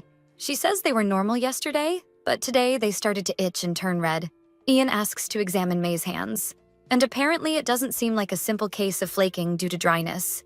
He believes it would be good for a doctor to evaluate it. After the doctor arrives and evaluates it, he informs them it's hives, which usually happens from touching plants or insects that cause it. May says she hasn't had contact with anything like that, but the doctor assures her it's not dangerous. She just needs to apply a medication that will make it better. After the doctor leaves, they start thinking about why May got hives. She confirms that she stayed in the closet all night looking at the shoes, so there's no way she could have touched plants or insects. Ian says that maybe the shoes have something to do with it. He puts on a glove and inspects the shoes again. However, after running his hand over the shoe a few times, the glove starts to turn yellow. He wonders what this yellow liquid could be and if it is really the cause of the hives. After making a worried expression, Ian says he's happy Claire never wore the shoes because someone wanted to hurt her on purpose. May questions if this isn't strange. If they put the yellow liquid on the shoe, why did they destroy it right after, making the madam not use them? Probably two people are involved. One who put the liquid and another who destroyed the shoe. Perhaps it's time to be a little stricter with the staff since they've reached the point of putting something to hurt her. Ian wants to call the staff and find the real culprit so things don't get worse. But Claire says she has a plan, so he should trust her. That soon they will know who is plotting this and teach them a lesson in front of everyone. After that, Emma began her work as a personal maid, and every day she blamed Annie or May for items that disappeared from the Duchess and appeared in the belongings of the two. Because of this, the Duchess pretended to favor her on purpose to see if Annie or she would do something, but nothing happened. And Annie didn't reprimand Emma even when she did things wrong. As usual, Emma reported that one of the lipsticks had gone missing today, and she already accused Annie or May of stealing again. Claire just says it's no problem since the lack of a lipstick won't make a difference.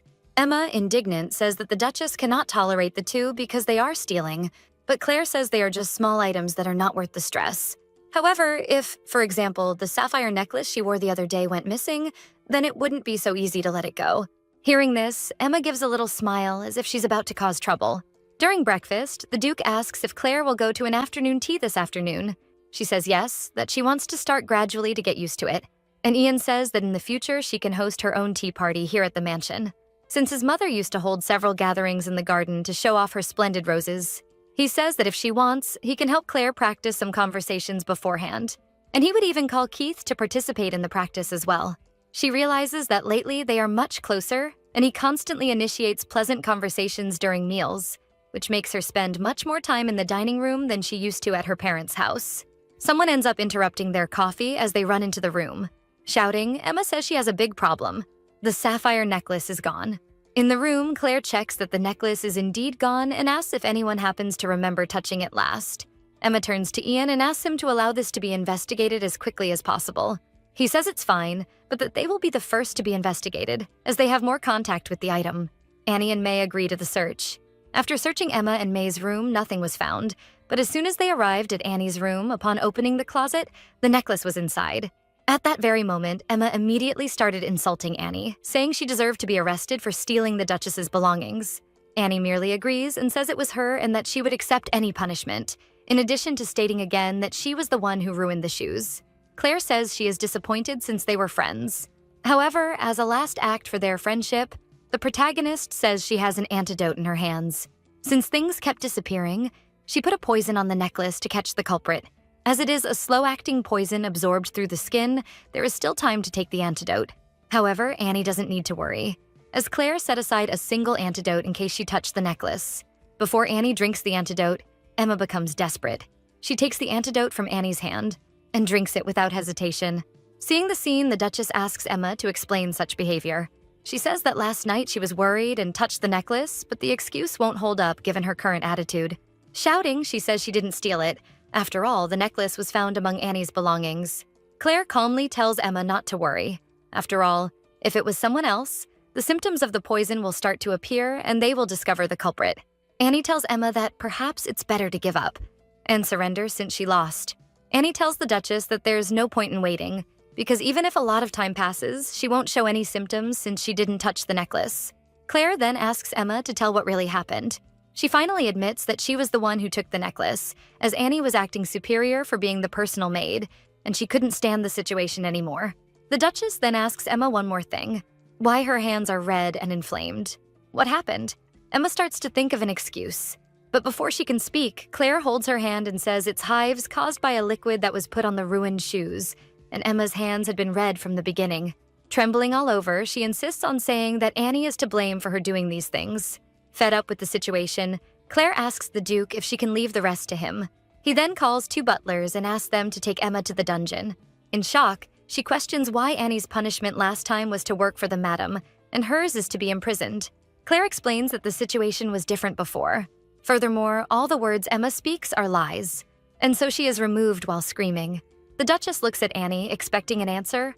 After all, she had been enduring all this silently, even knowing who the real culprit was.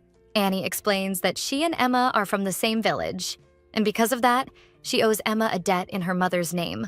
When she arrived in the room and saw Emma putting something on the shoes, she tried to hide the crime by destroying the shoes. Happy with Annie's action of trying to protect both of them, the Duchess says that Annie should have been sincere from the beginning and told the truth.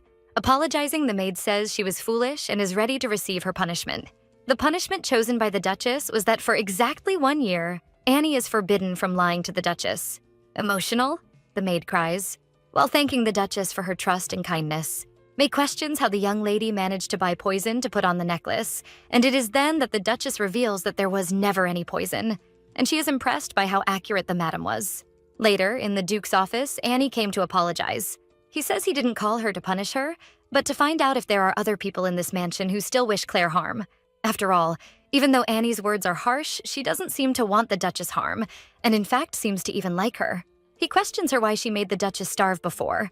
Finally, Annie confesses that it was because she heard the other staff saying they would put laxative in her food, not knowing what to do. Annie just destroyed all the food. As they seemed not to stop, Annie took the lead and suggested that it would be better to make the Duchess starve. The Duke becomes extremely irritated for not having noticed all this under his nose.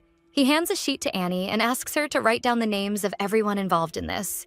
After he sees the names, he already imagined who they would be. However, replacing everyone will make Claire notice and get upset. He decides then to ask Annie to keep an eye on them for now. Especially because of the last incident with Emma, it's possible they see Claire as a villain now. He becomes worried about why his wife didn't tell him things. Maybe it's natural not to trust someone who is using you as a wife for a year. Annie says that if there's nothing else he needs, she will withdraw. But Ian says there's one more thing he needs. Then he asks if she knows what Claire likes. Giving a nudge, she says, "Wouldn't the husband know these things better?" But still replies, saying that the Duchess doesn't like flashy things, but she probably likes vibrant things more than she admits. Normally, she always says it's not her style and keeps away, but Annie feels that she is afraid of not suit her more than not liking it. He comments that he wishes Claire had more confidence in herself.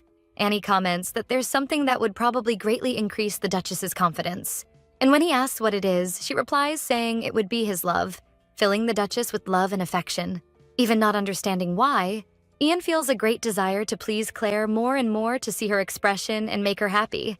A few days later, Claire is surprised that her mother-in-law sent a letter. The Duke informs her that she plans to stay with them for a few days, handing the letter to Claire, besides explaining that, for some reason, the letter was delivered to the royal palace and not to the Duke's house. Upon reading the letter, Claire saw that her mother-in-law was in a neighboring town and that apparently the date she mentioned for her arrival is actually tomorrow. And looking at the letter, she sees that it was written over a month ago. The Duke explains that he was also surprised, but apparently there was some delay in the delivery, and for that he apologizes to Claire. She questions whether she should prepare something special, but Ian explains that there is no need, because if his mother needed anything, she would have probably described it in the letter. Also, she just wants to see how they are living. That's why Claire's presence alone is enough to satisfy her mother. Determined, Claire decides that she needs to show that she is a good wife. And the Duke reassures her by saying that she is already good just the way she is, especially in managing household matters personally. He also makes a point of saying how charming she is, which makes Claire embarrassed because lately, the Duke has been giving her these compliments frequently, and she had never been praised before, so it's a bit difficult to know how to respond. Changing the subject, the Duke says that his mother is not a difficult person, but if something bothers Claire, he would like to know as soon as possible. Determined about the issue of their contractual marriage, Claire says that she will fulfill her role correctly and that they need to show the Duke's mother that they are a close couple. And in fact, what she is most concerned about is how the household servants treat her. Although this is improved after the incident with Emma, it is still a worrying issue. However, there is something that worries Claire a little more at this moment. She calls her husband and says she has a suggestion, which intrigues him, but embarrassed, she hesitates to tell him what she is really thinking. The Duke insists again on wanting to know what she has to suggest. And finally, Claire says that they should sleep in the same bed starting today, which surprises the Duke because he did not expect such a direct suggestion. Claire explains that, in fact, since her mother-in-law is coming, they need to try to avoid any suspicion she might have about their marriage. And this way, it will also be easier for them to communicate with each other because they will be sharing the same bed. Seeing that there is not much response, Claire questions whether this would be too difficult. Embarrassed, the Duke asks if she is really okay with sharing the bed with him, to which she innocently replies that yes, since she doesn't have many nighttime habits. And the Duke realizes that perhaps he was the only one having impure thoughts. Noticing that the Duke did not like the idea very much, Claire asks if it is because sharing a bed with someone he does not love is something he would not want, and then asks him to forget that she suggested it. But the Duke says that it is not that, and that he will accept the suggestion, which makes Claire very happy. And he explains that his mother is a very perceptive person, so it is wise for them to be completely cautious. And if Claire has no problem sharing the bed with him, he will do so gladly. Extending his hand as if to seal a deal, the Duke says that he will be in her care from that moment on, which Claire reciprocates, and thus they seal the agreement. That night, the two shared the bed. Actually, the three, right? Because Dummy was there too. And Claire felt that the bed, which always seemed so cold, was warmer this time. Early in the morning, still sleepy, Claire wakes up to the Duke calling her and wishing her a good morning, which makes her embarrassed, as apparently she ended up sleeping a little longer. The Duke explains that May even called them, but he asked her to let Claire sleep a bit more. Quickly, she gets up and apologizes for making him wait for her to wake up, to which the Duke explains that it is no problem at all, since she was sleeping so peacefully that he didn't want to wake her. And more impressively,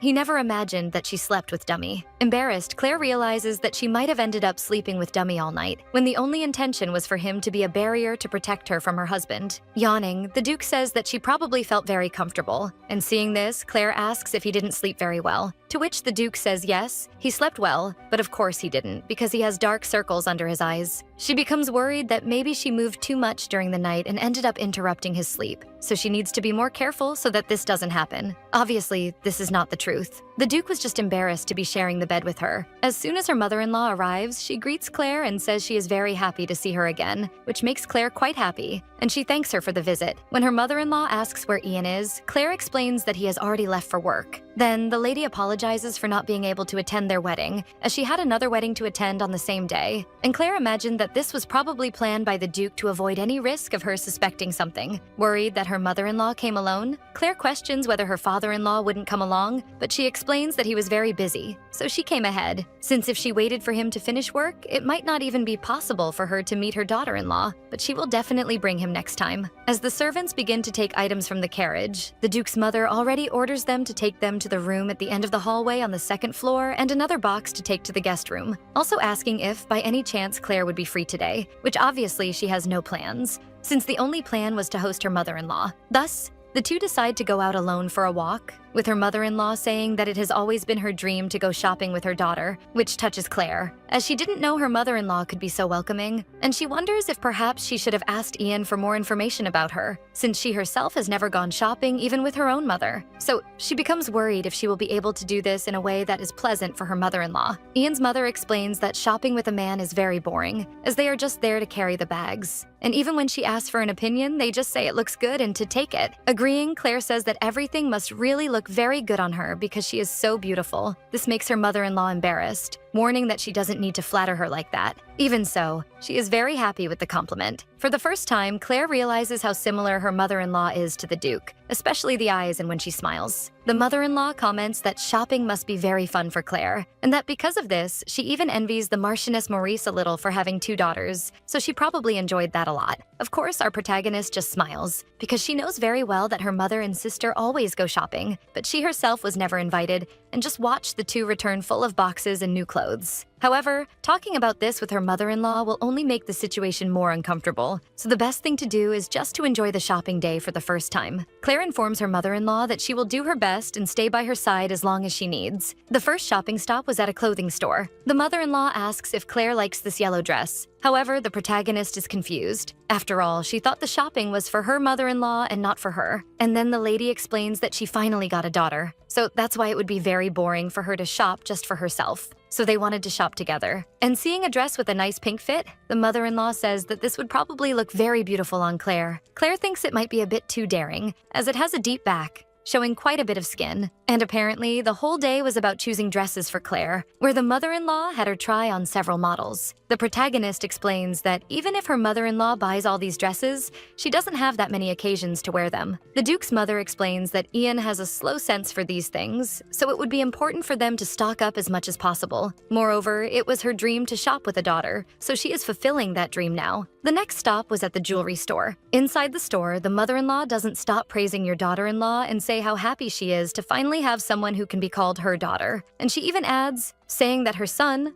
not so cute after all, managed to find a kind wife, which is practically a miracle. However, the seller says that the Duke indeed has his popularity, being one of the most sought after in high society. But her mother says that this is just the exterior, and she asks the shop owner, from that moment on, that whenever Claire visits, he treats her as the daughter of the Duchess, which clearly, the seller is not foolish. He greets her saying that he will serve her in the best way possible. After finishing at the jewelry store, they then decide to go to a patisserie, where her mother-in-law knows the delicious sweets they have there, and asks if, by any chance, Claire has something she likes in particular. But the poor girl can't even imagine what each of those sweets would taste like, since she herself has never tried anything of that kind. Her mother-in-law ends up ordering a tart with red fruits, and Claire just decides to repeat the same, so as not to feel embarrassed. Once served, the Duke's mother asks how life is with Ian, and Claire says that he is very kind to her. Then her mother-in-law makes it clear that if she needs anything, she can always count on her mother-in-law, since sometimes it is easier to talk to a woman than to a man. And to end the day, she invites Claire to go to a soiree, which I don't exactly know what it is, but I believe it is a gathering, like an afternoon tea with high society, saying that she will introduce Claire to everyone. This way, she won't feel lost in high society. Claire is very happy with the attention, thanks her, but her mother-in-law says she is a little worried since her daughter-in-law is so kind and gentle. She believes that life with Ian will not be easy, since he is a very stubborn person. Claire wonders if this makes any sense, After all, she does not believe that her husband is a stubborn person. Sometimes he is just very determined, since he himself waited 10 years for someone, and that is not something everyone would do.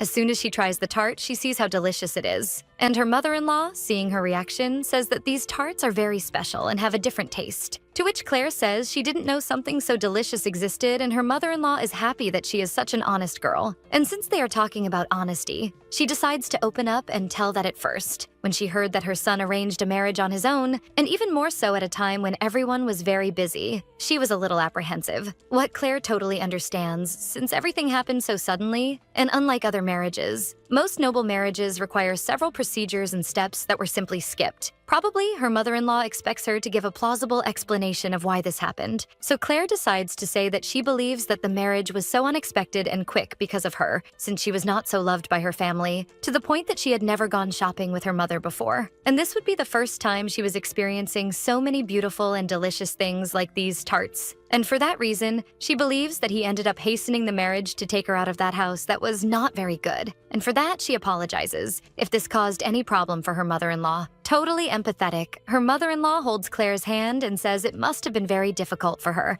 and that she is very sorry for making her remember such painful memories. Claire even feels a bit embarrassed and says that now everything is fine. After all, she has never been happier. This makes her mother-in-law a little more relieved, but she still knows how Ian doesn't open up much. And besides, he has always been a bit stubborn, even making her question where he inherited that from. Probably, she explains, it was his childhood was always surrounded by adults, and because of that, he developed a habit of always thinking first about what would be best for the Adele family. When, back then, the people around him decided what would be best for him to marry, he took it seriously, which for a moment left his mother a bit worried because she didn't know where this story would lead. But she is happy to see that Claire has become his true wife, and so she asks her to continue taking such good care of her son, which makes Claire very happy with those words. That night, on the same day, Claire starts to tell Duke about some things that happened during her outing with her mother-in-law, saying that she had to make some excuses to justify mainly the speed of the marriage. Duke warns her that she doesn't need to hold any grudges, and moreover, he is very sorry for making her remember those moments she spent in his house. However, Claire is calm. She says that it's no problem if she can use those sad moments as an excuse to show how happy she is now. It's all good. Ian reaffirms that everything is indeed fine, and that she will never have to go through those moments again. And even if people question their marriage, that doesn't matter to him. These words leave the protagonist very moved because her husband cares more about her than she does about herself. And for a moment, she wonders if this is like having an older brother. Oh my God, Claire. No, my daughter. This is like having a husband, not an older brother, my daughter. Oh, poor thing. She then lies down and tells him not to worry since she had an amazing day with her mother-in-law today. He also lies down and says that his mother even mentioned that she would like him to go along next time, but if that is too much for Claire, she doesn't have to go again, which she clearly denies. Saying that, she was very happy because it was really the first time she shopped with someone she could call mother,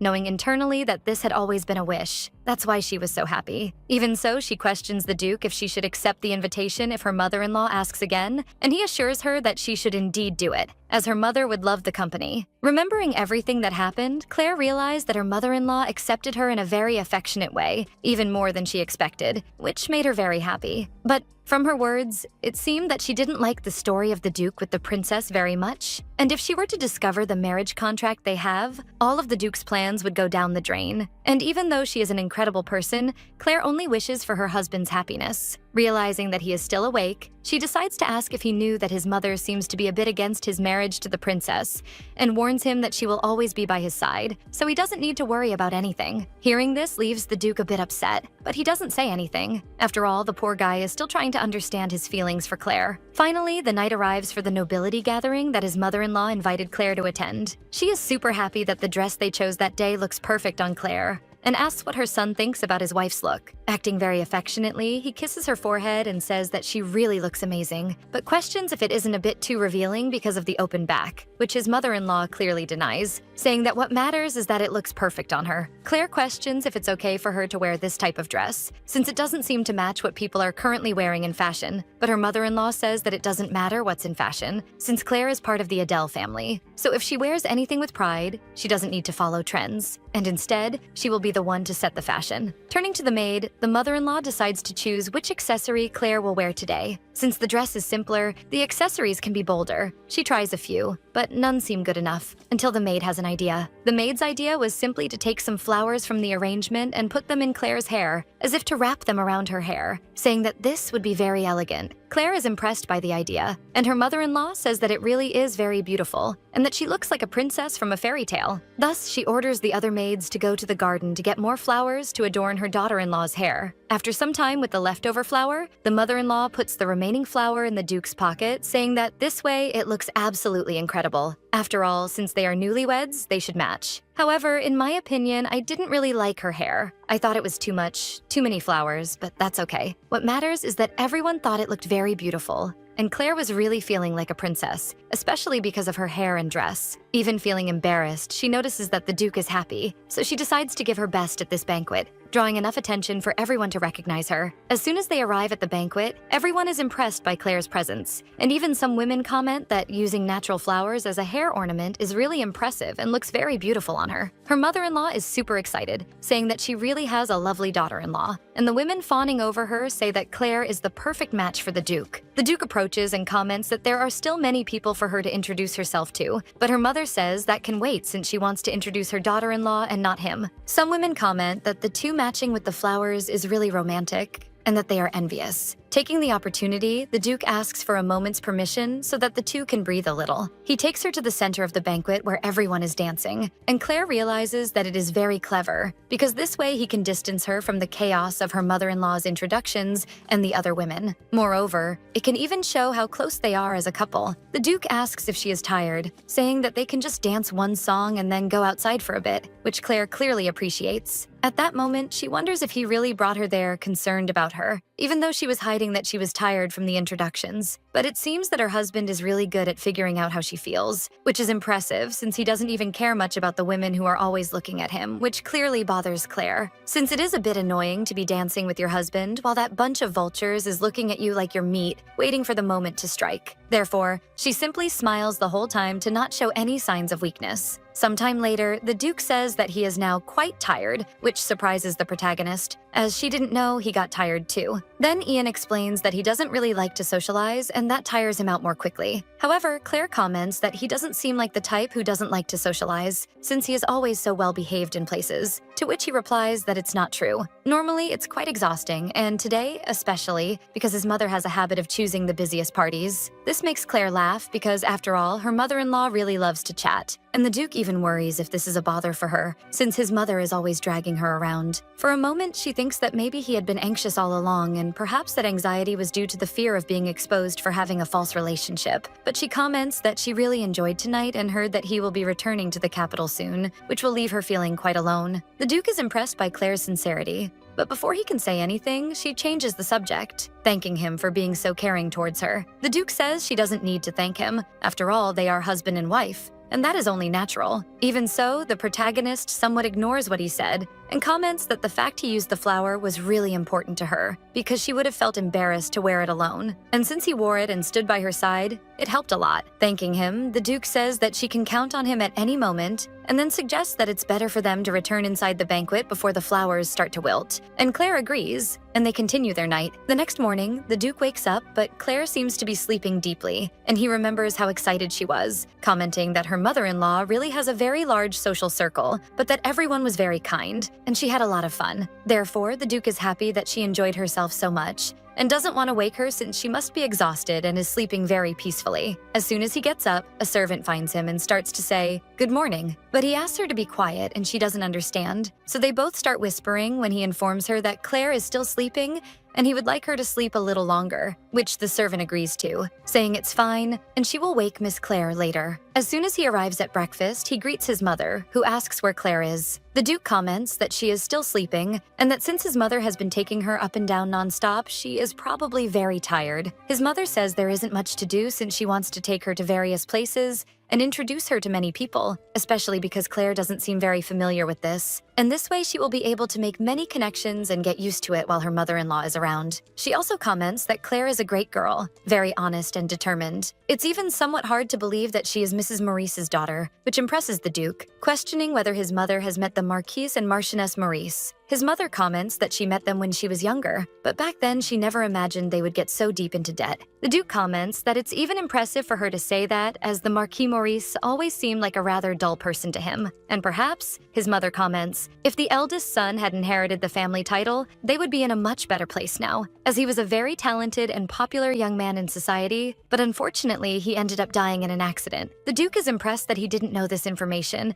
and his mother says it's normal since he was just a child at that time. And his mother-in-law remembers that it was around the time Claire was born, and that time really flies. Even so, it's still a shame, especially because if she had known that Claire was so lovely, she would have extended her stay at her son's house. As soon as Ian comments that next time his mother should stay longer, she is even surprised because he usually pushes them to leave soon. But the Duke explains that it's because Claire is very happy doing these things with his mother and always comments that it's been a lot of fun before going to sleep, which makes his mother very happy since she thought she was being hated for taking her up and down all day. The Duke remembers that since he decided to wait for Princess Safina to marry, it has always been a battle with his parents. But thanks to Claire, it was the first time they managed to talk in a friendly way. And he asks his mother to take very good care of Claire since she is a girl who doesn't express herself much, especially because he knows that Claire wouldn't be able to ask his mother anything directly, as she doesn't know how to ask for affection or love from someone. And because of that, she always ends up hiding her feelings behind a smile. Therefore, he is even upset that he can only provide comfort to her when she cries. His mother is happy and at the same time impressed, as her son has really changed since he got married, as he used to be very cold before. And when she heard the news, she was even worried because he decided to marry simply out of the blue with the daughter of the Maurice family, and even more so,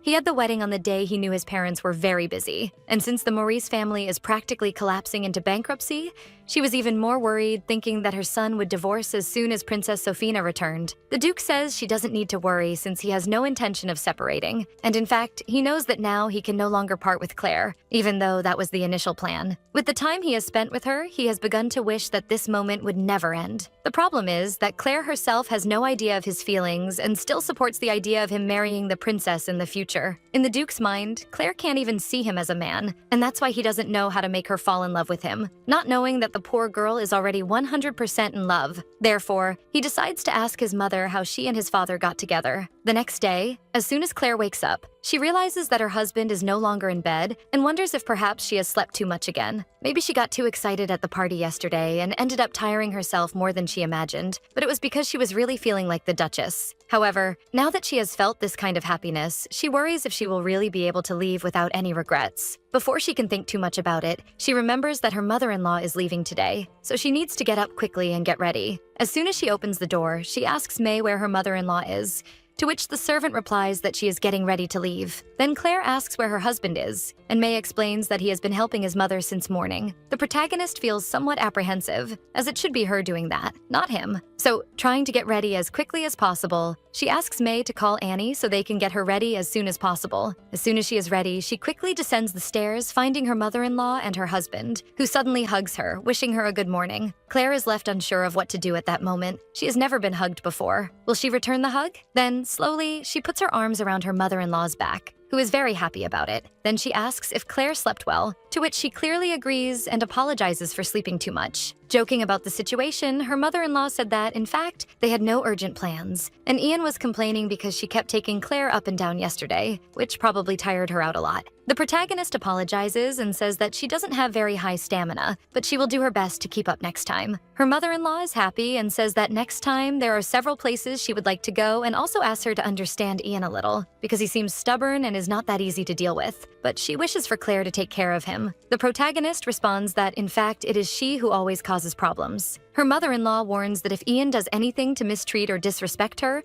she should come running to tell her mother-in-law. Hearing all this, Duke finally speaks up, placing his hand on Claire's shoulder, saying that he has no intention of mistreating Claire, so she doesn't need to worry. They say their goodbyes, and her mother-in-law says that next time she will bring her husband too. Ian complains, saying that his mother is like a tornado passing through. And Claire, even laughing at the situation, thinks that being with her was really fun. But there was always that tension of fear that their relationship would end up being exposed, and she feels relieved that they managed to hide it from her all this time. Duke tells her to relax a bit today, and asks if she has any plans for tomorrow, which she denies. Since she has nothing planned, he asks if she would like to go out with him tomorrow. This makes the protagonist very happy and at the same time surprised, because it is the first time he is inviting her out. And she wonders if it is a strange place for him to go alone, and that's why he needs her to go. Seeing that she hesitated to respond, Ian says that if she doesn't want to go, it's perfectly fine for her to decline. But of course, she says she will go with pleasure. As the next day arrives, the two are already in the carriage. And when they get out of the carriage, Claire is impressed by where they are, in the city center, which seems to be hosting some event, as it is all decorated with flowers. Claire even questions why they went there, since she thought they were going to some kind of high society social event, which is why he needed to take her. And Duke explains that in fact, the flower festival starts today, and he thought Claire would like to see what the festival is like. The protagonist remembers that the flower festival always happened once a year around the capital, but even knowing this information, it was something practically impossible for her to attend. So she informs Duke that it is her first time going to a flower festival, and she is very happy. This surprises him as well, knowing that it is her first time. Claire explains that at her home, she always stayed alone cleaning, and the festival was always very crowded, which makes Duke apprehensive knowing that she really went through many difficult moments at her home. The protagonist, still unaware of Duke's feelings, is trying to understand why he brought her there, since there is no specific rule that says couples need to go to the flower festival. But before she can come up with more things in her head, he extends his hand, calling her, asking if he would have the honor of escorting her on her first time at the flower festival, which she happily accepts. First, they decide to stop to buy some flowers, and the boy at the shop explains that at the flower festival, everyone decorates their hair or clothes to participate in the festival with flowers. And there is a legend that if a couple buys the same flower together, they will be very happy that year. Claire waits for Duke's response to this information, thinking that maybe they are not a couple that would wish for that kind of happiness. But to her surprise, Duke picks two identical flowers, giving one to Claire and putting one in his pocket. As he places the flower in Claire's hair, he says that it reminds him of the party yesterday, and that the flowers really suit her. Embarrassed, Claire simply thanks him. Ian informs her that there is still a lot for them to do at the festival, but the main street is quite busy, so she should stay close to him so she doesn't get lost. Extending his arm for her to take his hand, they walk together, happily through the festival, and Claire notices that they really attract a lot of attention wherever they go, as everyone is looking at them. Passing by a shop selling what appears to be sweets, Ian comments that it smells very delicious, and Claire is impressed because the flowers are inside something that looks like a lollipop. Ian buys one for both of them, and Claire even feels sorry to eat it because it looks like a jewel. Thus, they enjoyed every moment of the festival and grew closer, even sharing the same cupcake. Duke suggests buying more cupcakes to take as souvenirs for everyone at the mansion, which Claire agrees to. But in fact, she was just embarrassed because he got so close to her and even took a bite of the cupcake from her hand. Duke then stands up and tells her that it is almost time for the main event to start. As they approach the center, music begins to play, and Ian invites Claire to dance. However, she hesitates, saying that she doesn't know how to dance to this music. Claire, and to tease her, he says that she should just do what she thinks is best and remember that she has already danced with a doll, which leaves her completely embarrassed. He then pulls her closer and says that it is impossible to forget how lovely his wife looked when that happened, and so the two begin to dance. Claire cannot quite understand why he invited her to the flower festival. However, spending the whole day with him is extremely rewarding. As soon as the music ends, a young man with a very flowery hat approaches and asks if the two of them would have a moment. And so, he declares to everyone that the prize for the best couple of the event goes to them. Claire is confused about what is happening, and Ian explains that apparently, it is an event where they choose the couple that seems most compatible together, and thus they win a crown of flowers and congratulations from everyone around. The two are very happy and finally head home. Ian asks Claire if she enjoyed the festival on the way back, and she replies that yes, although she was not very surprised to win the couple's prize when they are just a fake couple, and this made her feel a little guilty. The Duke says he has one more place he would like to take her,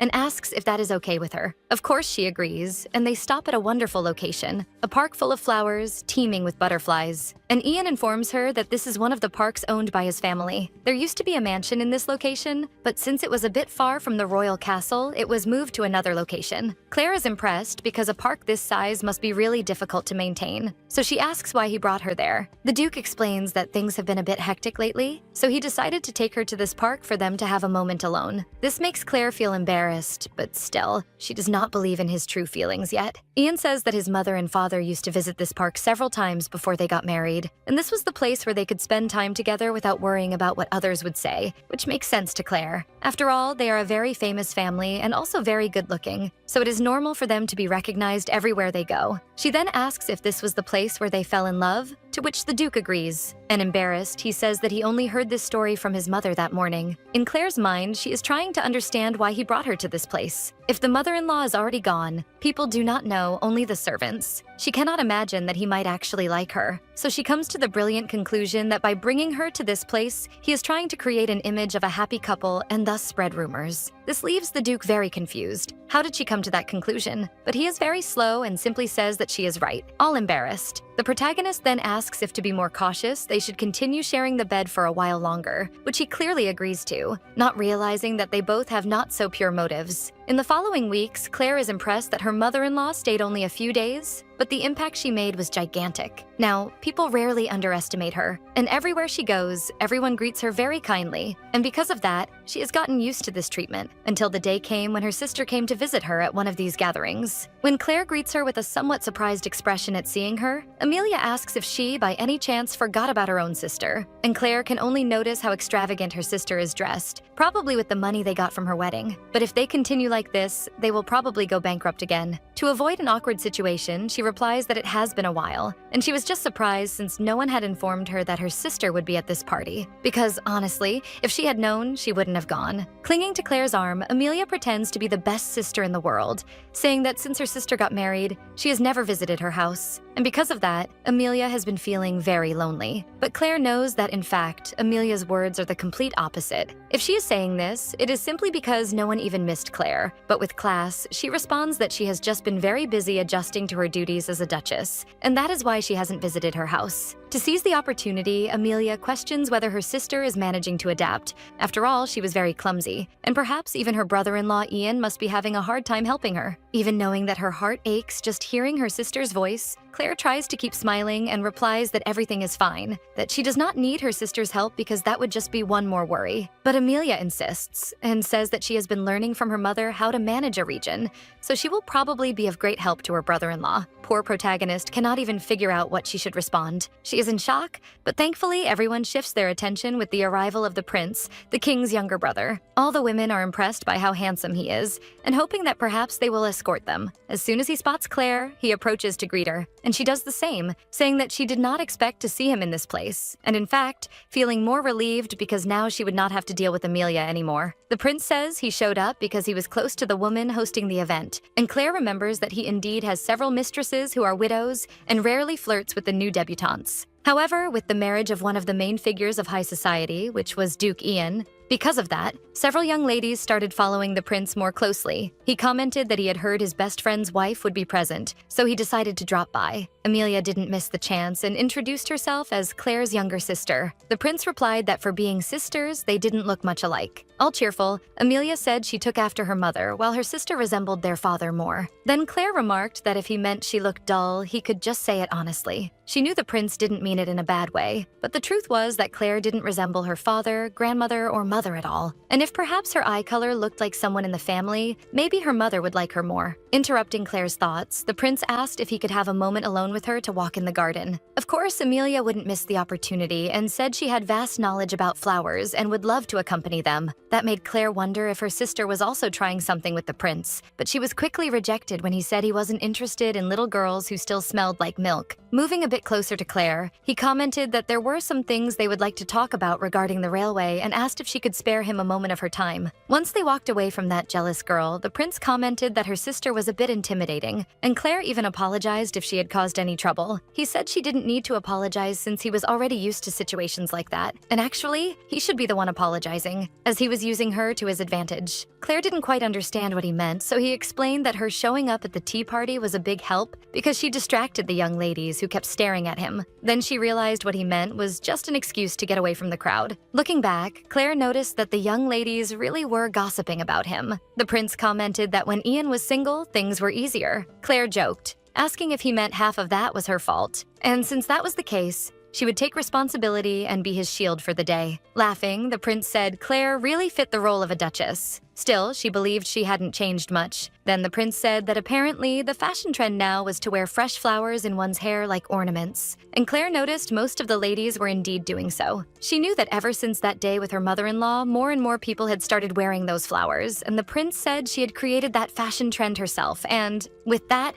had established her place in society. That was why she was a great duchess. But, humble as she was, Claire said that people were just being kind and adjusting to her. For example, the dress she was wearing had been ordered by the Duke, chosen by her mother-in-law, and made without worrying about fashion trends. Once again, the prince told her she really had done things right and didn't need to be modest. After all, if it were something silly, people wouldn't copy it. Claire said she was happy to be of help to Ian, even though the prince said Ian probably didn't care much about those things. Claire knew the Duke was very kind, and that's precisely why she didn't want to be a burden to him. She said that protecting the Duke's position in society was her duty. That made the prince a bit worried, since, after all, in less than a year, Sofina would return and could take away everything Claire had built, but she simply replied that, whether good or bad, none of it ever truly belonged to her. Then the prince said that if he were Ian, he wouldn't make a one-year promise, in fact. He would never let Claire leave his side again. Claire, teasing him, asked if he always seduced women with pickup lines like that. He laughed and said that was a bit cruel since he had never even flirted with any woman in his life. Taking the opportunity, Claire asked if she could hear a bit about the princess and the Duke, since he himself didn't talk much about them. The prince thought for a moment, then said there was once a time when the Duke ran away from home after Sofina went abroad, which surprised Claire. The prince explained that Ian had actually been a troublemaker. It was around the time he became the prince's first royal guard, but he ran away from the appointment ceremony because his only goal was to be named Sofina's warrior. Claire asked what happened afterward, if he tried to flee the country after the princess, but the prince said that wasn't possible, as he needed a travel permit to leave the kingdom. So, in the end, Ian came back as if nothing had happened after a few weeks,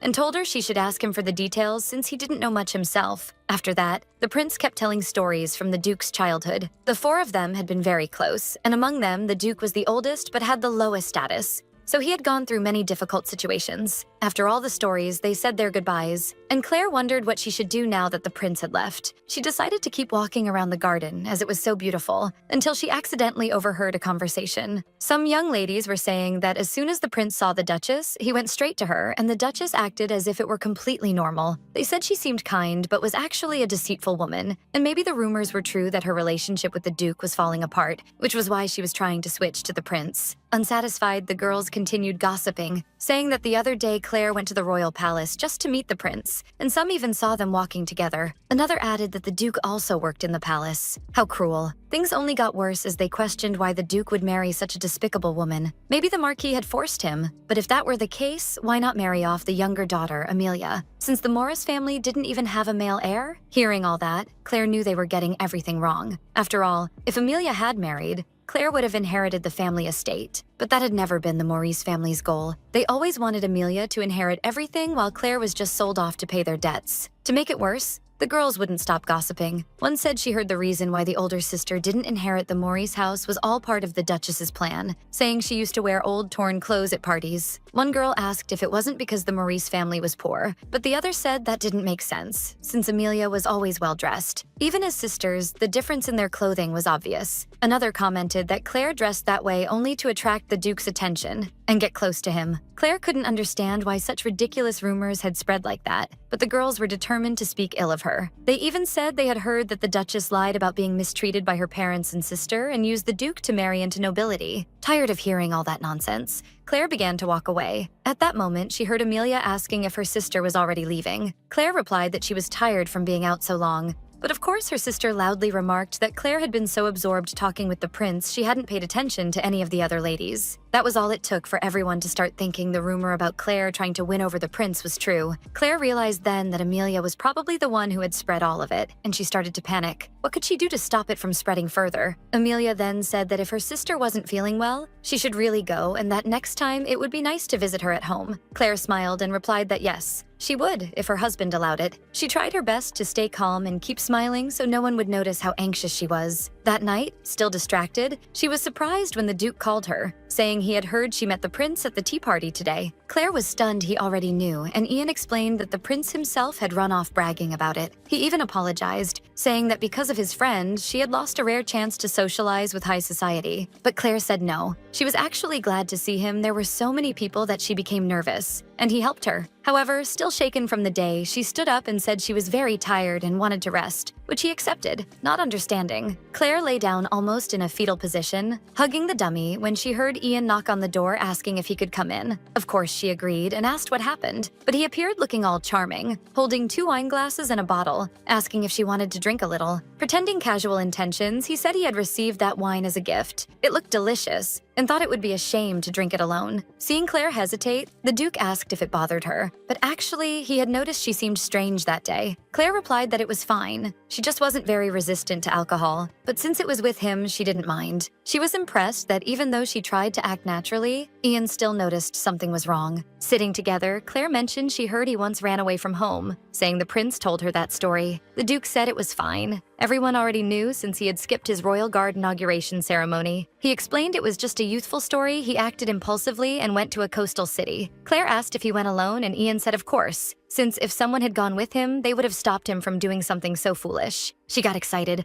wanting to know what it was like outside the capital since she had never left that region. Ian said that back then, he was still just a child who hadn't grown up yet, and thought that if he became Safina's warrior, people would let him stay by her side. But reality wasn't that kind. Instead of being appointed her warrior, he was named the prince's royal guard. Claire asked if that was why he ran away. He said that although it was an honorable position, it wasn't what he wanted. Everyone knew how he felt, so he was angry. Claire said that wasn't shameful or childish, on the contrary. It was admirable that he had such determination. She wished she could be like that too. He described the city as one filled with ships leaving for nearby borders, about 10 days by carriage from the capital, a lively place with a military port nearby. Claire said she had read in a book that the city was surrounded by mountains, and Ian said yes, there were many. She asked if he had gone from that city to a neighboring country, and he said no nobles needed royal approval to travel abroad, and he hadn't thought that far. There were legal ways to do it, but he hadn't caused that much trouble. The only thing he did upon arriving at the port city was look toward the horizon at the neighboring country. Still,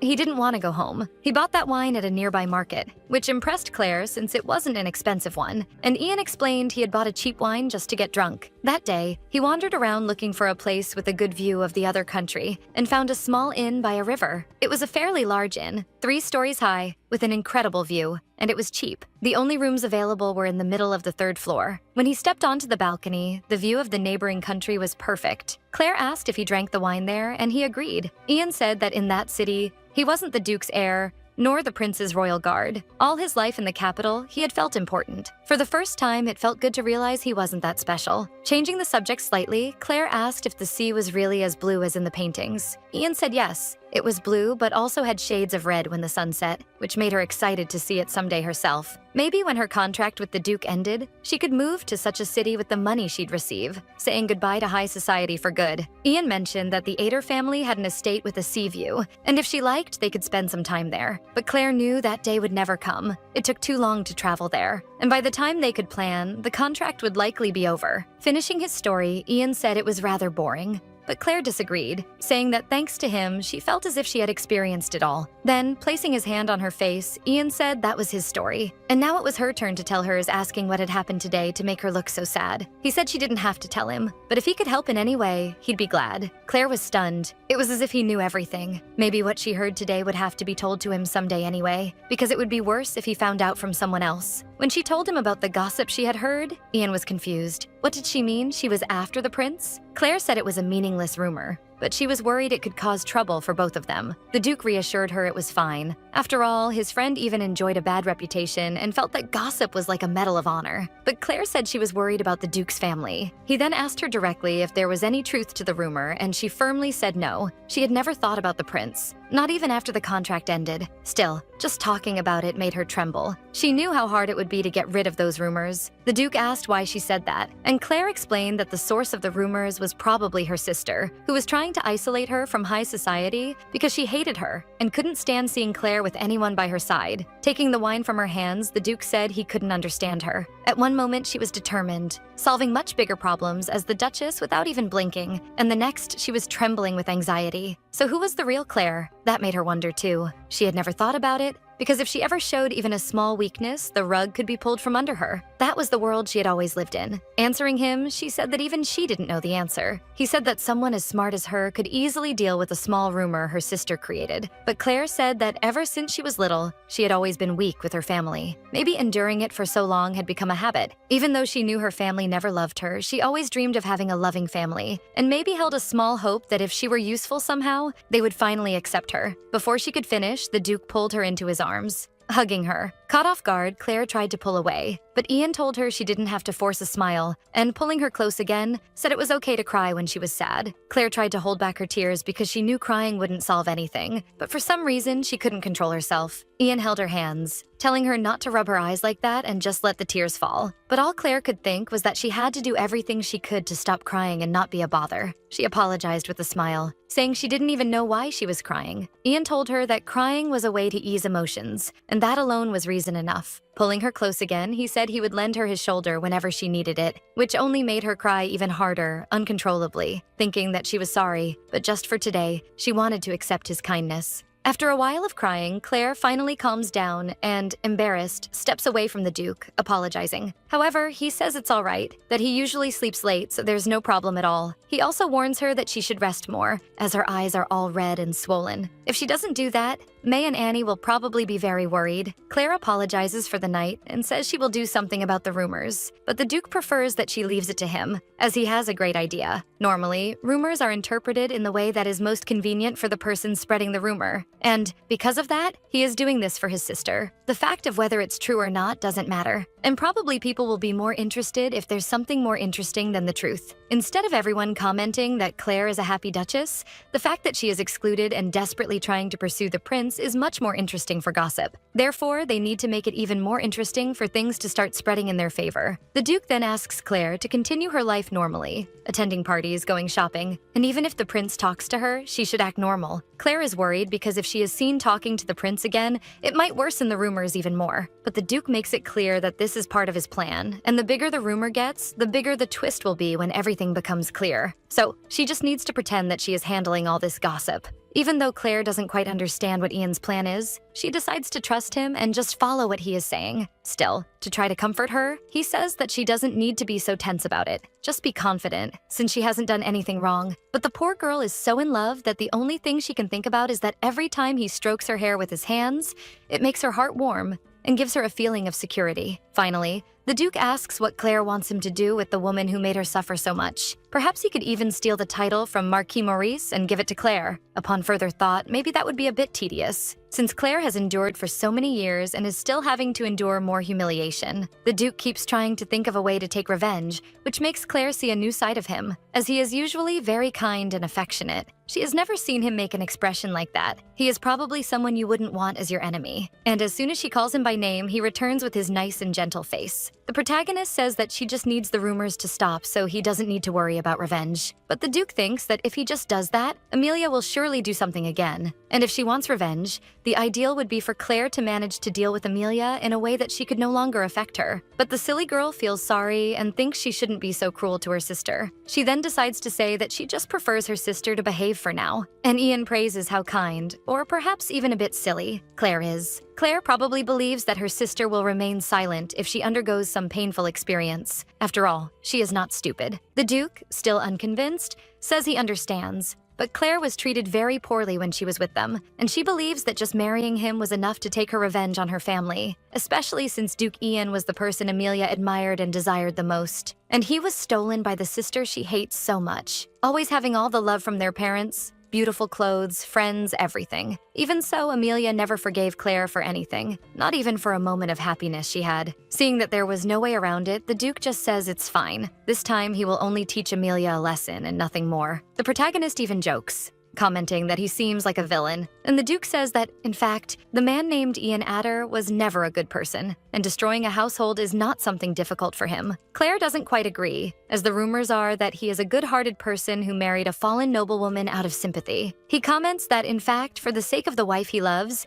he can also become a bad person. After a while talking, Claire goes to lie down to rest, and the Duke is already ready to leave for work. This worries her a bit because he barely slept and is going to work right after. But Ian says she doesn't need to worry because the only thing he wants is for her to rest well. And so he leaves for work while Claire lies embarrassed in bed. She realizes that she is always causing problems for her husband and that she cannot continue like this. She also needs to become stronger, but she decides to do this now instead of resting and calls for Annie, asking for all the invitations that have arrived recently. Obviously, the two maids notice that Claire's eye is completely swollen and red. May even worries that it was something the Duke did, but Annie says that makes no sense given how the two are. Annie comments that it might even be better for the Duchess to stay in her room today, and she will bring the food. And Claire says that the Duke said the same thing, so her eyes must be really bad. Annie, handing over the food, says that next time the Duchess should call someone to help with her eyes before they reach this level. Noticing that Claire is looking at all the invitations for parties, Annie asks if she is going to more parties. The Duke responds that he intends to appear more often in high society, especially because she knows that Amelia will make a point of participating even more to spread rumors. And if she goes, it might help not to spread them too much. At that moment, she realizes that it's even strange. She was so scared before, and now she feels so motivated and fearless. Questioning whether this was because the Duke accepted her tears, and remembering that moment they shared at night, she instantly turns all red. Ian even finds it strange and asks what's happening. But of course, Claire hides it. A few days later, while Claire and the Duke are walking through the mansion, she notices that since that day she cried a lot on his shoulder, it seems he has changed a bit in how he treats her. And as soon as he notices she is staring, the Duke becomes all flushed and smiles at her, and Claire is sure that he has become much sweeter and kinder than before. Believing that this might be part of his plan regarding the rumors and not knowing how to react, Claire just looks away, believing she had the perfect insight that, in fact, he is treating her better, precisely to show that the rumor they are going to separate and she is going after the prince makes no sense at all. Poor thing. It's not possible that she really believes this. Noticing that Claire is distracted, the Duke calls her a few times until she finally pays attention, but ends up tripping and falling into his arms, all embarrassed and apologizing. Maybe the one who has been acting differently since that day is her. And looking at the Duke, Claire realizes that her heart is beating faster, not knowing if it was because she stumbled or if it's because of him. The Duke asks if she is okay, and Claire affirms that she is fine, since he managed to catch her before she fell to the ground. And he comments that he feels a bit jealous, which she clearly does not understand what he means by that. Then Ian explains that just imagining that she almost fell because she was lost in her thoughts about someone else, even with him right beside her, makes him feel jealous. Poor guy didn't even imagine it was about him. Meanwhile, Claire thinks this is just an act he is putting on. Trying to find out what Claire was thinking, he insists a bit more, but obviously she changes the subject and says they need to get back to the room soon. Even so, the Duke pulls Claire closer to him and says they will only go if she tells him what she was really thinking, until she tries to avoid the situation. But since there's no way out, she ends up saying it's because the Duke is very popular. And then the ladies end up looking at Claire with prejudice, since being the wife of someone like him is not easy at all. Embarrassed after finally revealing what she was really thinking, Claire tries to change the subject, saying it's nothing important for him to forget what she just said. Ian kisses Claire on the head and tells her that she will go to a party today, a tea party, and that she should have a lot of fun. Poor thing can barely hold it together. Her little heart is about to explode, but she believes that all of this is just an act. Already at the tea party, Claire realizes that this event was something she always wished for when she was the daughter of the Marquis. But in reality, it's just a place full of gossip and bad talk about someone. The ladies are commenting on the prince's life again, saying that he is once again interested in widows, and that it's even strange how often he changes partners. This starts to make Claire a bit uncomfortable. After all, why are these women speaking so badly of others? Isn't it easier just to ask the person if she is in a relationship with someone or not? One of the girls comments that it's a shame for the Duchess, which clearly catches Claire's attention, and she questions what these girls are referring to. Then one of them comments that the Duchess probably still has a chance, since she is so good at attracting men's attention. And she even says that maybe, if she also wears some ragged clothes she has in her closet, she could act like Claire. Obviously, Claire doesn't even respond, but the girl doesn't let up and continues to offend her, saying that she believed Duke Ian had the best taste in women, but apparently not, especially for marrying a poor noblewoman just out of pity. It's really disappointing. This irritates Claire, who can only think about how pointless these topics are, and she would much rather be spending her time talking with Annie and May. But the girl insists and says that it doesn't matter how handsome the Duke is if he has bad taste in women. At that moment, the protagonist gets irritated and bangs her cup on the table, making everyone fall silent. Claire then says that since they are going to use their mouths just to gossip, maybe next time they should write that on the invitation. Obviously, the girls just brush it off, saying that this is not gossip and that they just want to help the Duchess. After all, things are not going very well with the Duke, and since they are not very good with words, maybe there was a misunderstanding. Claire responds that if they want to speak ill of her, that's fine. She doesn't care. However, The moment they start to speak ill of her husband, then the story changes, as he is not at all what they wrote. Standing up, she tells the girl to retract her words, and if she can't do that, Claire will probably have to use her power as a duchess. The butler interrupts the situation, saying that Duke Adder has just arrived, and as he enters, everyone is dazzled by his beauty. Questioning what brings him to a tea party, the Duke explains that he came to fetch his wife. Claire is even surprised because she didn't expect him, and he explains that since he finished work early, he would like to ask Claire to go out with him on a date. Believing that this is all a setup, as always, Claire says that next time he can talk to her in advance, but the Duke insists that he wanted to surprise her, although he didn't expect to be surprised himself, which leaves Claire confused. Then he comments that it was precisely because he heard someone saying that if they speak ill of her husband, the story will be totally different, which makes the protagonist very embarrassed since he shouldn't have heard her arguing with the girls. He also comments for everyone to hear that normally Claire is very calm, so seeing her angry like this is too rare to miss. Looking at those girls who had been insulting his wife until now, the Duke introduces himself and says he will make a point of remembering each of their faces, which terrifies the girls, who say they didn't do anything wrong and that there was probably a small misunderstanding. Turning his back to leave, Ian explains that, unlike those girls, Claire is a very calm and thoughtful person. There would be no chance of her getting angry like that over something trivial. Then he pulls his wife to leave that place. In the carriage, Claire doesn't know where to hide her face. She is dying of embarrassment because if she had known her husband would show up there, she would have behaved and not fought with the girls. So she asks him to just forget everything that happened that day. And to poke the wound, the Duke comments that it's the reason she got angry because of him, which he was supposed to forget. Trying to change the subject, Claire asks why he showed up at the party today. The Duke insists on answering that it was precisely to invite her on a date. If they are seen looking very close in various places, people will probably realize that the rumors are nothing but lies. And as soon as that happens, Amelia will probably become desperate and try something else. And it is at this moment that he manages to confuse the girl's mind even more. Why don't you just say you like her? Oh my god. After that tea party, the Duke took Claire to several places. Museums, gardens, restaurants, and thus they showed everyone how close they are, trying everything to dispel those rumors. And as planned, things improved a lot, and everyone commented on how close they were wherever they went. Claire, even though she has been married to the Duke for a while, is still shocked at how he attracts attention everywhere they go, and she can only think that probably all of this will end in a few months and she will no longer be the center of attention. At dinner, the Duke comments that he heard from his butler that the rumors are now practically non-existent, and Claire says it's all thanks to him, commenting that he has been finishing work quite early in recent days. The Duke says that all the other colleagues were worried about Claire because of the rumors, so they were more than happy for the Duke to leave early, saying that everyone would be very happy if she visited him again. Changing the subject, the Duke comments about a party that will take place in 3 days. Claire agrees, saying she also thinks Amelia will probably show up. Now that all the rumors have been dispelled, something will probably happen, and the poor girl can only think that with him being so kind the way he is, it only makes her have the wrong idea about the situation more and more, and she tries everything to suppress her feelings. A person approaches, apologizing for interrupting, but thanks the Duke and Duchess for appearing at the restaurant today, and comments that they received a very good wine today, and as a form of gratitude, he would like to offer a glass to the couple. The Duke promptly declines, saying that his wife does not drink wine, and the young man simply apologizes and leaves.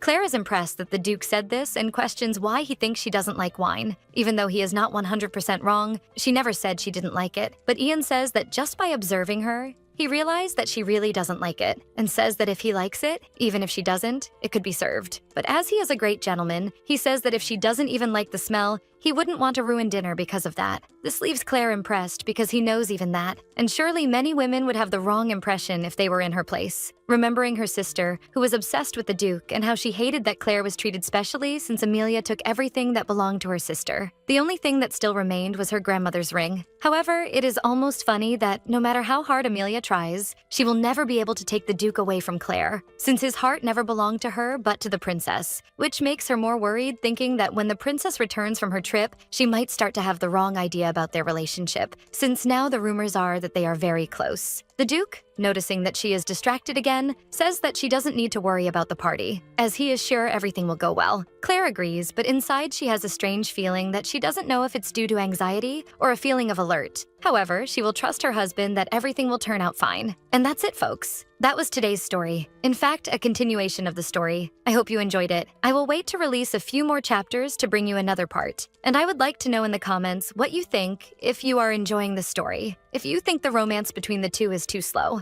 We already know where this story is going to end from the beginning, but I honestly wish the Duke would be clearer about his feelings, because Claire is already slow, and if he is slow too, things won't happen. I wonder if Sofina will appear, but let's wait for the next chapters. For those who would like to know, the name of this story is A Marriage of Convenience. The time-limited Duchess won't give up, and I have completed up to chapter 29. Kisses and see you next time.